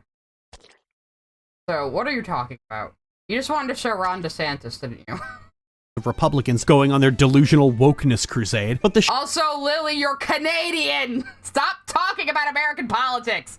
shift of fandom from fan forums completely isolated from the creators to Twitter, where every creator has an easily reachable account you can So now you're saying Twitter does actually affect things, before you've been saying that Twitter is bullshit. So you can't even make up your fucking mind on that. It's like how you use Twitter arguments people make against me gleefully, even though you also say that people on Twitter are retards. So she just goes with whatever she thinks is gonna make her argument sound good in the moment. She does not have any actual views or ethics. I swear to God. For some reason, has caused parasocial relationships to get even worse. Some creators have been put on extremely high pedestals, given reputations far beyond that of what they've actually done, and fans Master Clockwork sent a super chat. Lily is very much influenced by movie Bob and Jim Sterling. Fans are the problem, capitalism bad and everyone is a fascist. Yeah, it's easy to just go, capitalism bad, fascist, everybody clap, you know? It's so brain dead. But yeah, of course, again, what she just said was just, again, I hate that Rebecca Sugar gets praised for anything, because that makes me mad. Meanwhile, Sugar is just, you know, doing streams on TikTok, signing posters for people, being very gracious, talking in her soft-spoken way, and just being chill. Why do you hate this woman so much? So I do know why, because Lizzie liked the fucking show, and you hate Lizzie, and you've sublimated your hatred for Lizzie on Rebecca Sugar, because you are narcissistically enraged that that was the one that got away. That's my theory, anyway. And no, Lily, I'm not gonna stop theorizing about your personal life, because you never fucking shut up about it. aggressively— So she's managed not to mention it so far in here. She hasn't said, I am abused and shit yet, but there's still time. defend that reputation like it was their own child. One of these shows has problems in severe excess compared to the others. I won't say who. To a lot of their fans, the idea that a show about a 14-year-old girl with slapstick braces was even worth remembering at all was laughable. Not compared to— Yeah, it's laughable that you think Brace Igor Face is sent a worth super remembering. chat. Lily and movie Bob should fuse. Yes. Maybe the most horrible reviewer ever. Maybe they cancel each other out and actually, like, do good reviews. It'd be interesting. But, like, yeah, it's laughable that anyone would think Brace Face was good and memorable. Yeah, Lily, because it isn't good and it isn't memorable. That's why nobody fucking talks about it. It's garbage. It doesn't matter that they had a flamboyant gay guy in it. The show sucks.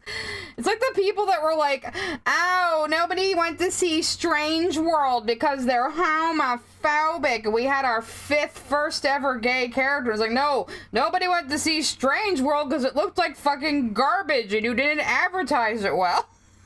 You know? Caslow sent a super chat. You can't praise Rebecca, that makes me angry. Exactly. I don't think Sugar would know who Lily is. I mean, maybe she does. Ian Jones Cordy might. Ian Jones Cordy seems like he's way more online than Sugar. So, he might know who Lily is. He might be watching now. Hi, Ian. I can dream, can't I?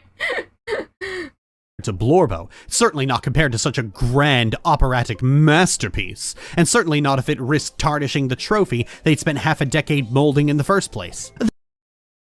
You're the one trying to give Braceface a trophy for having a flamboyant gay guy in it, even though the show is garbage. Miss Jasmine sent a super chat. Question: why is Lorch not talking about modern Canadian cartoons? Since she's comparing her favorite rep to modern US cartoons. That's a good point. What is even Canada making right now? I mean, maybe Canada doesn't have any gay rep anymore, Lily. Why aren't you talking about anything made after, like, 2004? This is just different, darling. A better class of art. Yeah, objectively, Steven Universe is a better show than Braceface. It's better written, it has better animation, it has better character design, it has better backgrounds. What do you want? Sorry, Canada can't make good cartoons. Except Ed, Edd and Eddy and Inspector Gadget. But, again, this is not about gay rep. Quashing Tub sent a super chat. Unrelated show bad. How this is Becca's fault.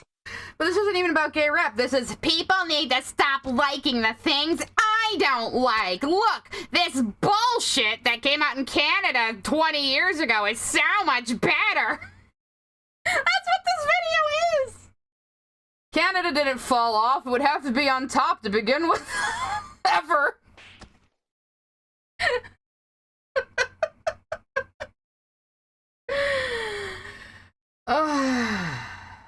God, this is painful. And I'd probably be less bothered by this if they ever put their money where their mouth was. The fact that anyone ever looked at this shit and thought to praise it as a good thing should be an embarrassment for everyone. Oh yeah, that animation sphere there was pretty fucking bad. Let's look at that in slow-mo. I mean, I haven't seen She-Ra. I'm probably not gonna watch She-Ra. I don't give a fuck about She-Ra whatsoever. But that was good thing should be an embarrassment. What lazy fucking animation is that? What the fuck was that as an animation sphere? What the fuck, show? That was garbage. Anyway. Still better than Braceface. Keep Talkin' sent a super chat. Braceface also had the racist episode about forgiving older people's racist views. Did it? Well, I guess that would appeal to Lily since she hangs out with her conservative douchebag older brother who also talks about American politics like he isn't Canadian. And for everyone, it's not just that we deserve better, we had better. We've always had better. Okay, yeah, better was this chick showing up for half an episode, the only purpose of which is for her to go, I'm gay! And then later she's seen with a girl. Crimson Vision sent a super chat. Canada is animating for US cause we hate unions XD. Oh no, we're outsourcing to Canada now? It's terrible! But, yeah, so yeah, we had better. Just character who shows up to say I'm gay and then walk off screen and never have a speaking role ever again. Yeah, that was definitely better than today, Lily. You fucking moron. We've always been able to have better and demand better. I'd actually like a story that took something like what happens in She-Ra seriously, seeing someone fleeing across enemy lines to get away from their psychotically possessive sibling until they're collapsing in front of their new friend. She's only saying this because she keeps comparing Catra to Courtney. Because she thinks this is some own, I guess, because again, she's got the fucking intellect of a fucking 12-year-old. I've downgraded her to 12 from 15, because this is 12-year-old behavior. Friends trembling and begging for help, but watching one of the supposed landmark LGBT cartoons end with all that abuse and trauma bonding and unhealthy quasi-incestuous attachment being validated in the end was one of the most profoundly nauseating things I've ever seen put. Now, I've never seen She-Ra, and Lily has admitted that she only watched the first 2 seasons and never watched the ending. So I'm just going to assume she is completely mischaracterizing this, because I know her. Tiv the Melancholy sent a super chat. Has Lily never heard of the Hays Code or its long-term effects basically all forms of media? The way she talks, she'd like the Haze Co's to be fucking back, I think. You know? Christ. To screen. So I think you can appreciate where I'm coming from being told that this was where representation needed to be, and everything that had ever surpassed it just doesn't count. I'm the smartest person in the room, and I know what's best for everybody, and I'm an expert, even though I have no idea what the fuck I'm talking about. Canadian cartoons are important, guys. That chick showing up for like 20 seconds to say I'm gay was peak gay rap. Like, that is what this video is, and again, it's all just to justify her same old bullshit. I hate Rebecca Sugar. I hate Andy Stevenson. Nobody should like their shows. Me. That's what this whole video is, again. You know?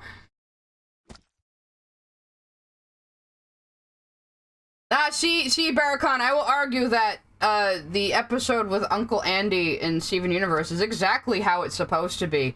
A bunch of idiots said, oh, this character talks like he might be slightly conservative, so obviously this episode is going to be all about tearing down the conservative family member, and then that's not what it was about, because Steven Universe is not that kind of show, and Steven Universe is always very softly subverting your expectations. So, yeah, Uncle Andy's just an old kook who comes to an understanding at the end, and that's okay.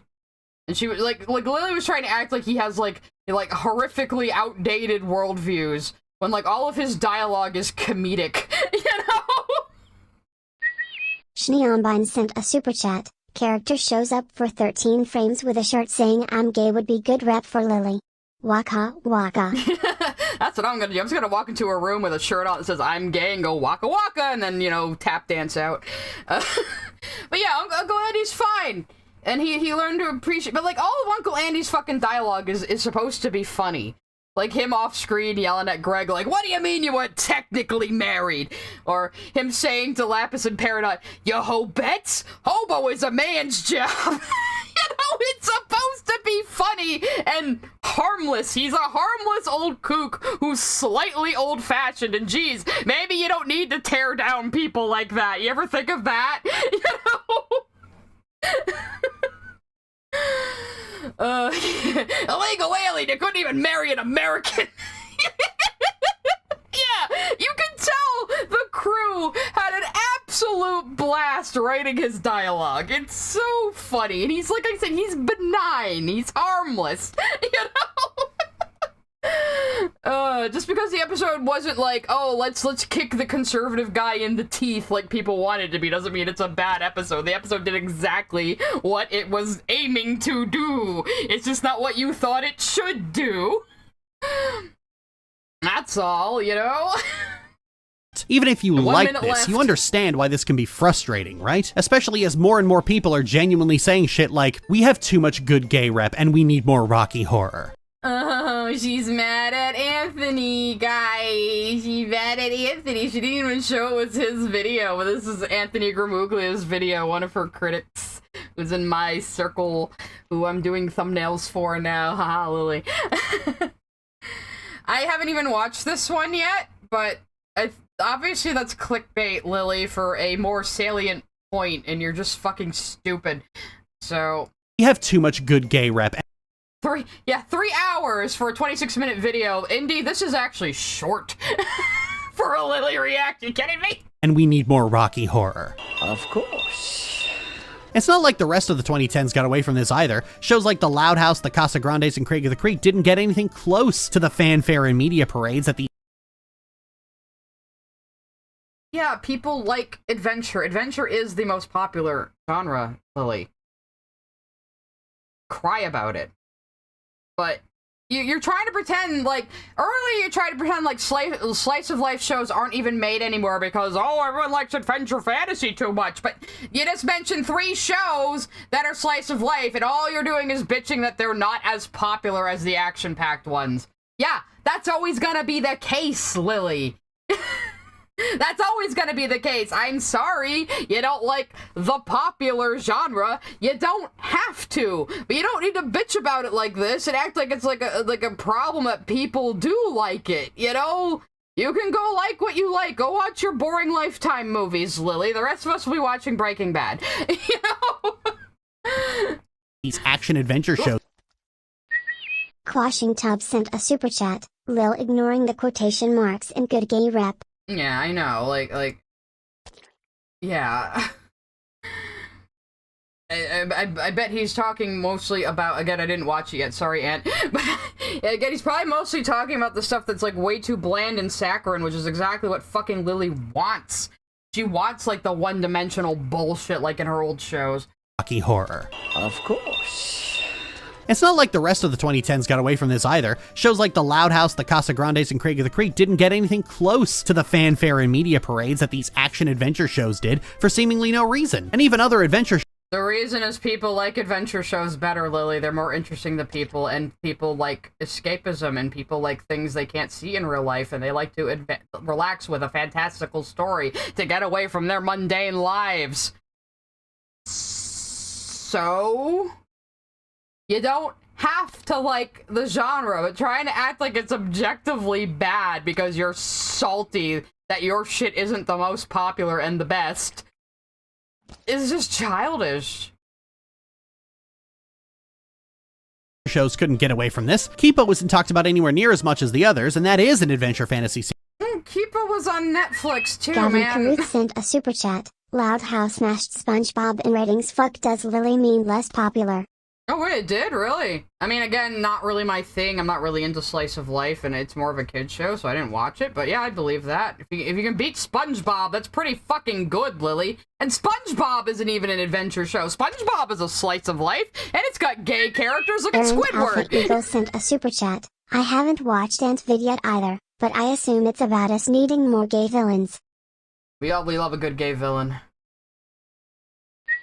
Silver Heart Soul sent a super chat. I feel like she wants an apology for her favorite shows and genres aren't popular. And I don't know who she wants it from. Yeah. Me neither. Lovelight / Zia Freya Leaf Dismorgan sent a super chat. Lily Orchard has always these pulled out of thin air narratives about media. It actually rivals right-wing culture war stuff. It's bizarre.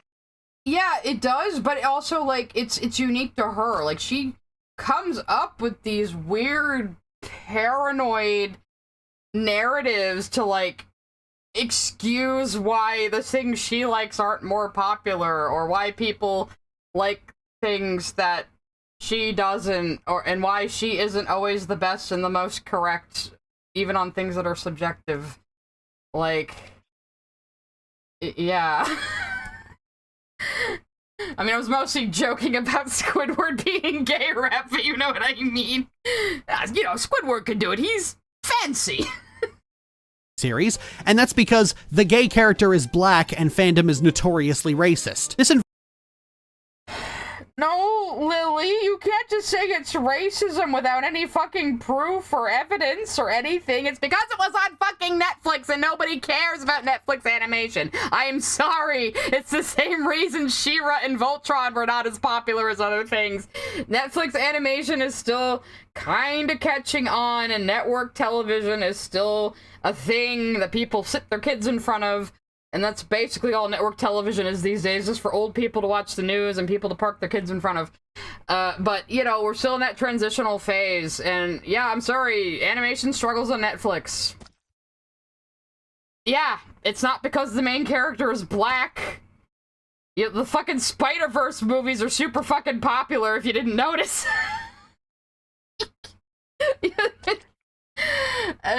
Or Lily couldn't watch Across the Spider-Verse because it made her tummy hurt or something, so yeah. Environment where only a few shows get to count can't help but feel suffocating. It can get infuriating to try and show people that, no, we've always been doing well, only to be dismissed because it's more important to prop certain... No, Lily... Like, I don't know why you're taking children's cartoons as the metric for how gay rights are doing. You are the one choosing to do this. Nobody likes these shows because they're ass, and they only aired because Canada mandates Canadian-made cartoons have to air. That's the only reason why these fucking shows even got anywhere. People don't like them because they're low quality. Sorry. Certain creators up on a pedestal who thought Sailor Moon was the beginning and end of the gays' place in cartoons. I can't... So now you're bitching about Sailor Moon. I thought before you said Utena bad because N.D. Stevenson and Sugar liked Utena. You know? Lolo27234 sent a super chat. She would hate that the second Fear and Hunger has Esther trans rep. God, I hate that term. Fear and Hunger sounds familiar. I can't quite place it, though. Can't see the way discourse around LGBT rep and animation goes and not see this kind of classism, I guess, where shows are— Lily, you just made up cartoon classism. What is even this argument? What? You just made all this up. This is just bored of your paranoid delusions, sitting alone in your room microwaving Hot Pockets while you answer troll asks on Tumblr. You're too stupid to know our troll asks. And yes, I'm not gonna stop saying she has a microwave on her desk because it really bothers her. It was just a joke.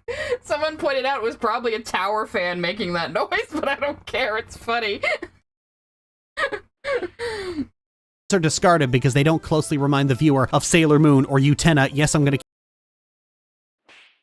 Except, what kids watching these shows in the 2010s even know what the fuck Sailor Moon and Utena are, especially Utena!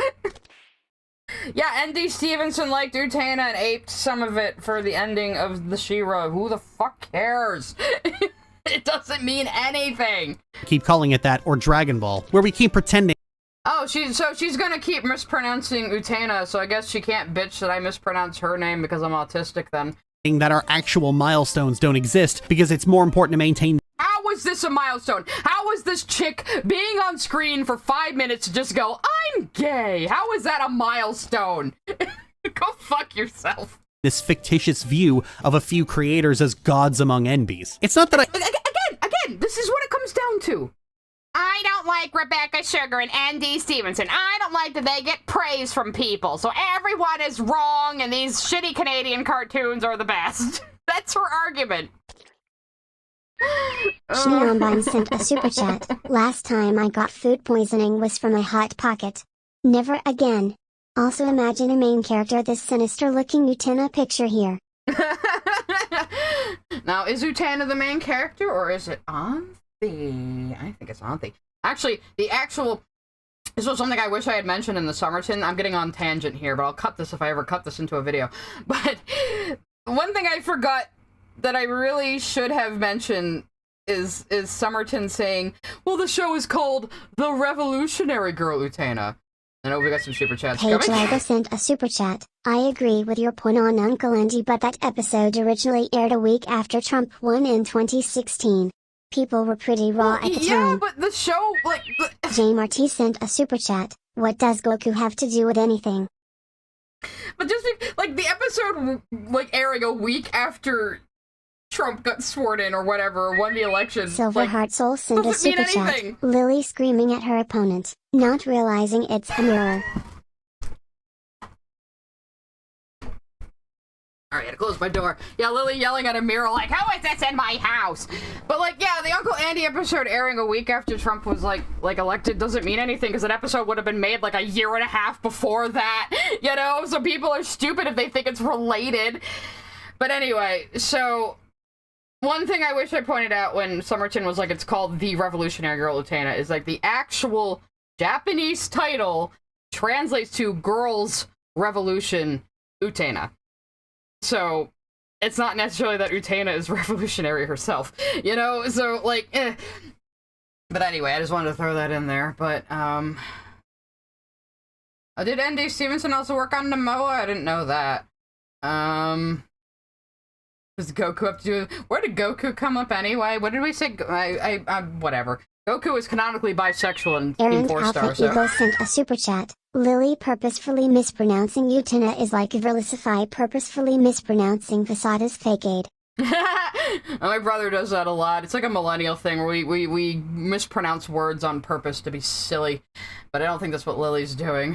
I don't appreciate the attempt to tell more involved stories. For all of its virtues, Braceface does ultimately just have 2 episodes where a queen talks about fashion design, but yeah, Lily, it just has 2 episodes where Queen talks about fashion design and then he doesn't get into a relationship, which breaks your own rule about gay rep. So, yeah. The way in which animation fandom continues to throw intense amount of derision on anything that isn't trying to be shonen always bothered me, and it will continue. We heap derision on these Canadian shows because they suck. Sorry your country can't produce good cartoons. But them's the breaks. You to bother me. I don't live in the reality where only peak TV matters, and I'll never live in that reality. But nobody makes this argument but you. Quashing Tub sent a super chat. I'm a simple person. I hear Team 4-star. I like. Sweet, I got $2 for Team 4-star. Got another super chat coming. It's coming. Modern Lifestyle sent a super chat. A gay character being on screen for 5 minutes isn't a milestone. It's an inch stone. Maybe even a centimeter stone. That's a good point. Yeah, like, all she thinks it matters is if the character walks on screen and turns to the camera and goes, I'm homosexual. You know, that's all she thinks matters. You know? Reality, and my media analysis will never accept that reality. I know I'm pushing back against. Yeah, we know your media analysis will never accept reality, Lily. That's like the truest thing you've ever said. The tidal wave. I know that a lot of people will shout this down. Oh, we got another one. Yeah, I'm shouting it down right now, bitch. Neonbine sent a super chat. Hey Lily, remember the bra episode of Brace Face? The very fetishistic episode? No? Guess not. Ugh, gross episode. Yeah, there was an episode about inflatable boobs and apparently an episode about forgiving your racist relatives. So, class act! And then we have this guy. Lovix the Great sent a super chat. I'm 1000% convinced if Lily was in a room with Sugar or Stevenson she would actually attack them physically like a wild cat. Nah, she's too much of a wuss. She wouldn't. She would probably, like, try to insult them, but, you know, be too nervous to talk. But if even one person accepts just how good Dion is, then I'll consider this video to have been worth it. There's more. Keep Talkin' sent a super chat. Goku is fight sexual. You're right, you're absolutely correct. Yeah, no one needs to accept how good Dion is, because he's just a fucking gay stereotype in a shitty fucking show from 2004 and was only actually in 2 episodes. Have been worth it. There's more examples of LGBT rep in animation going back as far as the 1950s. That's not LGBT, that's just this girl is brave because she has the heart of a boy given to her by an angel. It's classic Japanese sexism, Lily. That's all that is. And it deserves to be examined and appreciated, so maybe I should pencil another one of these videos in. But for now, I'm Lily. Oh, please do not make another one of these. Actually, maybe do, because this was hilariously bad. And thanks for watching. So I built a... Okay, so that entire time... Neonbine sent a super chat. I have approximate knowledge of many things. Can't say that about Lily. So even though this is called the Forgotten Gaze of Western Animation... Anthony Gramuglia sent a super chat. Hey, showing up late. Did I miss anything? You missed me admitting I haven't seen your good gay rep video yet, Ant. Sorry. You got a shout out in Lily's video, but she hid your name. Because she's that salty. So anyway, even though this was called the Forgotten Gaze of Western Animation, she only talked about children's shows, which you should have said children's cartoons or something, Lily. Because time to get into the real gay rep. So, the first gay kiss in Western animation was between Gus and Wally in Mission Hill in 1999. Oops, I accidentally shrunk the window. There we go. These two guys, who are a old married gay couple in, like, their 50s, and they're very funny. And the joke was never that they're gay. The joke was they're a bitchy married couple. And they were in lots of the episodes. They were very, very prominent supporting characters. So I'm gonna show you a really funny scene. This was the only episode where they're gay is the joke. And the joke was on the straight guy. So let's watch this real quick. Doesn't Jim look gay in those pants? Nah, no self-respecting gay man would be caught dead in them trunks. I would die twice if anyone saw me in those. Nice linen suit, that's a thing. like David Niven used to wear. Oh, David Niven, David Niven, David Niven, he is all you ever talk about! Oh, yeah? Well, you get giddy every time Broderick Crawford's on television, which, thankfully, these days ain't that much. So yes, they are always like that. In this scene where they're kissing, they had been fighting all night and of course made up the next day because they're an old married couple. And yes, that is Tom Kenny, by the way. And one more time. Denmark sent a super chat. Gather round, kids. I was wondering Mama where that was Sai is coming gonna from. learn us some gay history. I guess I had autoplay on by accident. I was like, who made a sound thing all of a sudden? But yeah, so... And here's this very cute episode where it turns out Wally used to be a movie director, and he basically made Plan 9 from outer space. And this is how him and Gus met. So what happened was the main character's little brother was trying to help Wally by having the movie shown at the theater he runs, which he was not happy about because people were just laughing at it as a shitty B movie. So here's the backstory of how Gus and Wally met, and we're gonna enjoy this. Hopefully I don't get like copyright struck or something. Let me take on Distractovision. We're fucking done with Lily now. We're done with you, Lily, because you didn't talk about Mission Hill, which was the premier gay rep in 1999 in Western animation. Anyway, here we go. Jim, please, where did you put my fish? Stop calling me Jim. Can't you see I'm an angry spaceman? Oh. Hi. Wally, I respect you too much to lie to you. Thank you, Andy. It really is quite a god-awful picture, isn't it? No, it's just... Yes, it's the worst movie of all time. So what happened? I mean, why did you make a thing like that? I've been asking myself that all day. See, back in 1958, my dreams were in Hollywood, California. I was a first-unit cinematographer working under Otto Preminger. Yep, it was a fine job, but I wanted to direct. Kirk, that was swell. I think we got it. That's good. We're clear. Order out. Oh, kid, there you are. I just had lunch with Jack Warner, and he wants you to make a picture with two hot new stars, Charlton Hestonopoulos and Paul McNewman. Hestonopoulos, McNewman, those aren't exactly movie star names. Don't like the names? We'll change them. You got it. Point is, Jack will shoot anything you want. You got a script? My script was called They Come From the Stars, and it was my dream project, an allegory about Cold War politics. People of Earth, I come in peace as an ambassador from the Galactic Federation. He's lying! I say, blast him! And cut! Reset for the big showdown! Everything was going swell, but there was one thing I hadn't counted on.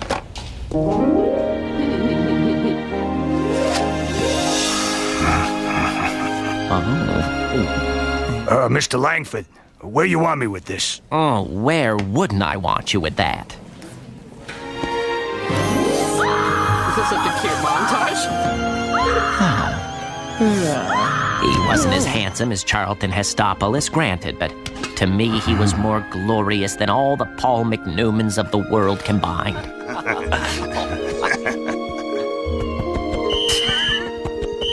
Everything would have been fine if I could have kept my work life separate from Gus, but I was a young fool in love.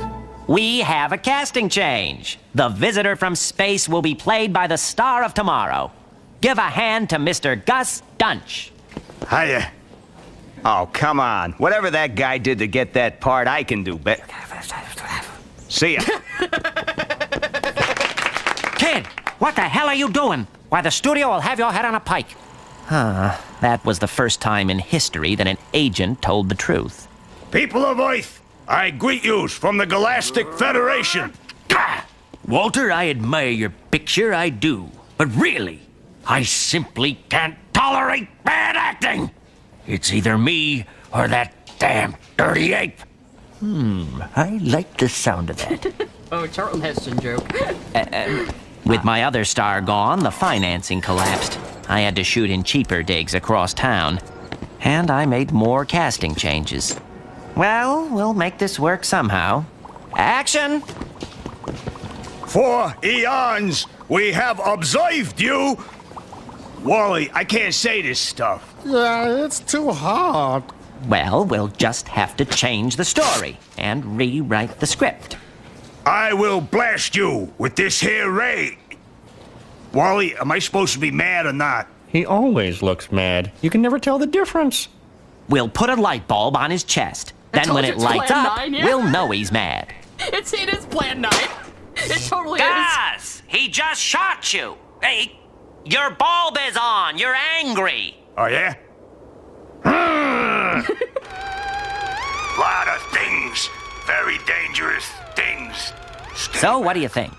Kid, I'll give it to you straight. You're through.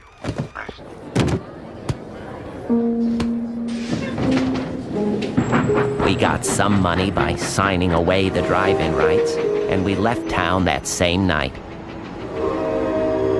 We used the money to buy Gus a diner, and that's been our life ever since. Oh. But you know, I'm not sorry about a thing.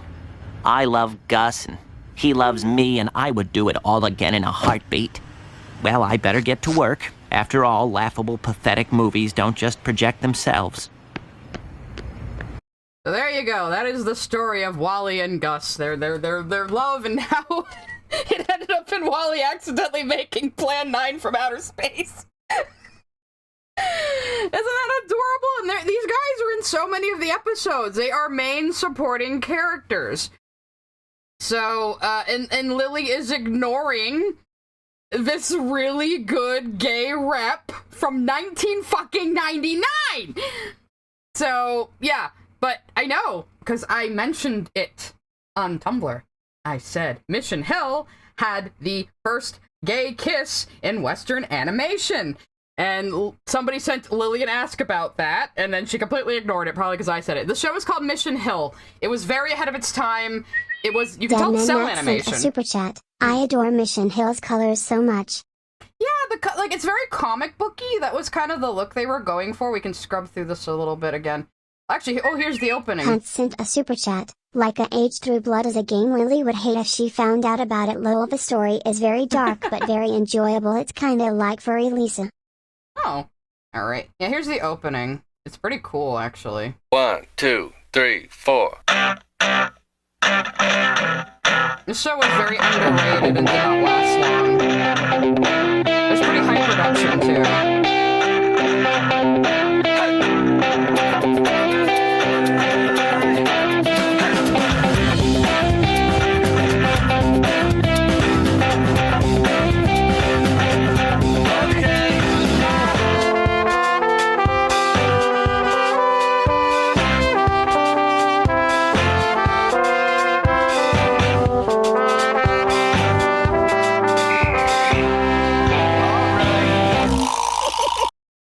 So the plot of this is, the main character is this blue-haired guy, and his younger brother is sent to live with him and his two roommates in the big city, I think for his education. So, and it's just all the shenanigans they get up to when they're, like, in their apartment complex and shit. So, it's a good show. It's very funny. And like I said, you can tell it's cell animation. It was very high production, but it just, I can't even remember where it aired. It might have been MTV. It might have been Comedy Central. But unfortunately, it didn't get very good ratings. It was a little too ahead of its time. But it is so good and so funny. So if you can track it down, I think it's like 2 seasons, 3 seasons. It's very worth watching. And it does give you... It's very millennial, too. Oh my god. There's a whole episode where I forget the main character's name. I forget all their names except Gus and Wally. But it was just on screen, too. I didn't even pay attention. But he it feels like he got gypped by his generation because we were all supposed to be slackers and not work for the man, but then he's realizing, like, all his peers are, like, surpassing him and having real jobs and stuff. It might have been MTV, Anthony. It might have been. MTV did have, like, a pretty decent animation block for a while. I'm gonna turn some music back on now that we're done with the react and done with all this. But, let's get something a little more jovial. I got bully music. Perfect. So I'm gonna put that down for now. We're gonna unwind now. Errand Alpha Eagle sent a super chat. So Mission Hill is a slice of life, huh? Yep. Slice of life, comedy. Very clever comedy surrounding a cast of eccentric characters. And Gus and Wally are the neighbors. They're the old cranky married couple neighbors. Like I said, they're in a lot of episodes, though. They're not just in one scene or one episode and then thrown away after their point is filled. You know? Hang on a second. Kitty boy opened my door again. I'm gonna have to wrap up soon anyway. But yeah, so yeah, they weren't just in one episode and then tossed aside. They weren't flamboyant gay stereotypes. They're an old man couple. And even though gay marriage was illegal then, they were still acting like an old married couple, basically. I saw some of you laughing at them being chased by the cops, walking hand in hand in like the 1950s. So, yeah. The show was very funny and very good. And it is like an animated sitcom, basically. So, and it's got that really nice, like, I don't know what you call that, like that weird New Yorker almost art, like comic book style, you know, with the pop art colors and stuff. It's really cool. Yeah, she can't handle old gay Tom Kenny. And yes, that was Tom Kenny for the people that asked. You could hear a bit of the SpongeBob coming out in Wally's voice too, and this was like pre-SpongeBob, which is really funny. You know? And it's definitely worth watching. Like I said, I think it was only 2 or 3 seasons. It got canned pretty quick, unfortunately, but I remember watching it and I loved it. I always thought it was hysterical. And the characters are very enjoyable. And it's not like they're all assholes humor, you know? I mean, they could be assholes sometimes, but it's not like an Always Sunny situation or something, you know? It doesn't rely on the characters being nasty to each other or anything. It's more situational, you know? A lot of it is about the little brother kind of finding his way after coming to the big city and having to adjust to life there and adjust to not being under the guidance of his parents, but with his older, slacker brother. I think the older brothers are cartoonists, too, who works at a mattress store. I think that's what it is. So... Oh yeah, maybe I could make wallpaper out of the fusion fish. I do want to update the goodie bag on Patreon, because someone was asking about getting an alternate version of a certain wallpaper. I got some of the drawings for the comic done. This was the rest of the comic over here. Like like I said, the fusion isn't gonna go completely well the very first time, but it'll be good eventually. I want Lily to have not Lily. I want Jasper to have a good fusion. Lily can go fuck herself. Oh, Mission Hill was on ABC and then UPN and then Adult Swim. I think I rewatched it on Adult Swim. I do think I watched it when it was like on ABC or something. But I did have cable TV back then. It's only 1 season? Why am I always thinking it was 2? It's been a long time since I watched Mission Hill myself, though. Maybe I'm due for a rewatch. Lily's a fusion between an idiot and a moron, yeah. Yeah, I got Mass Effect music going. I just play the music I'm allowed to.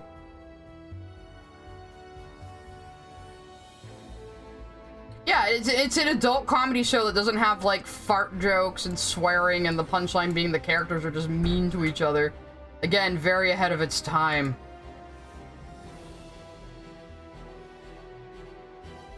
I don't think I've seen that, but I haven't seen South Park in ages, unfortunately. I did watch the Panderverse, though, and I thought that was very funny. Especially the subplot about how no one knows how to fix their own shit anymore. That seemed like more classic South Park right there. Not quite sure what Wolfie's color palette's gonna be. I have a few ideas. I'm probably gonna ask the Discord for help and my friends. The color is always the hardest part for me. But the gemstone itself is lots of oranges and deep pinkish reds, which is why I thought it would fit them. So... But I think I am gonna wrap up now, guys. It's almost 6 o'clock. It's about how long a Lily react tends to take. At first I thought we were gonna go a little faster today, but evidently not. Anthony Grimuglia sent a super chat. Apparently Lily is totally not watching your stream before, based on her Tumblr asks. And apparently you are thirsty for a Kyo. And I am James Somerton Core. I guess. Yeah, her saying I'm like attracted to Accio because she's fucking homophobic. Hang on, we have to look at this. Apparently Lily's talking about the stream. Yeah, I guess she'll watch it later anyway. Hi, Lily. Her ask answer isn't anything. I'll probably do it a little Lily trolling a little later on my my side blog, my Purple Demon Lily posting blog. Actually, I should put that on screen real quick. If you want to get the dirt on Lily, this is my life now apparently. Oh god. This is my side blog, and the pin post is like all of the incest games and media Lily has been caught with, either deliberately or not. So y'all can go check that out. She's still kind of floundering trying to explain all of this, but of course she's taking pot shots at me instead to distract from it. But you know, it's pretty fucking obvious what she's doing. So, oh, and here's this very stream, guys. Aren't you happy? I guess she thinks Ant is Summerton Core because he has glasses. She probably is very face blind. It's very tragic. Anyway, so I'm gonna rack up. Yeah, she definitely misunderstood my fuck Accio sticker. But I gotta go start dinner actually because it's almost 6 fucking o'clock. I'm getting hungry. So thank you all for coming. It was a good time. Thank you all for your super chats. Very generous every time I do a Lily roast. I do appreciate it. I'll probably update the thumbnail eventually. I'm not very happy with the art in it, but you all seem to think it's fine. Anyway, thank you all for coming, and I will see you again another time. Probably tomorrow. Come tomorrow to see, maybe I'll possibly finish Dragon Age 2. Goodbye!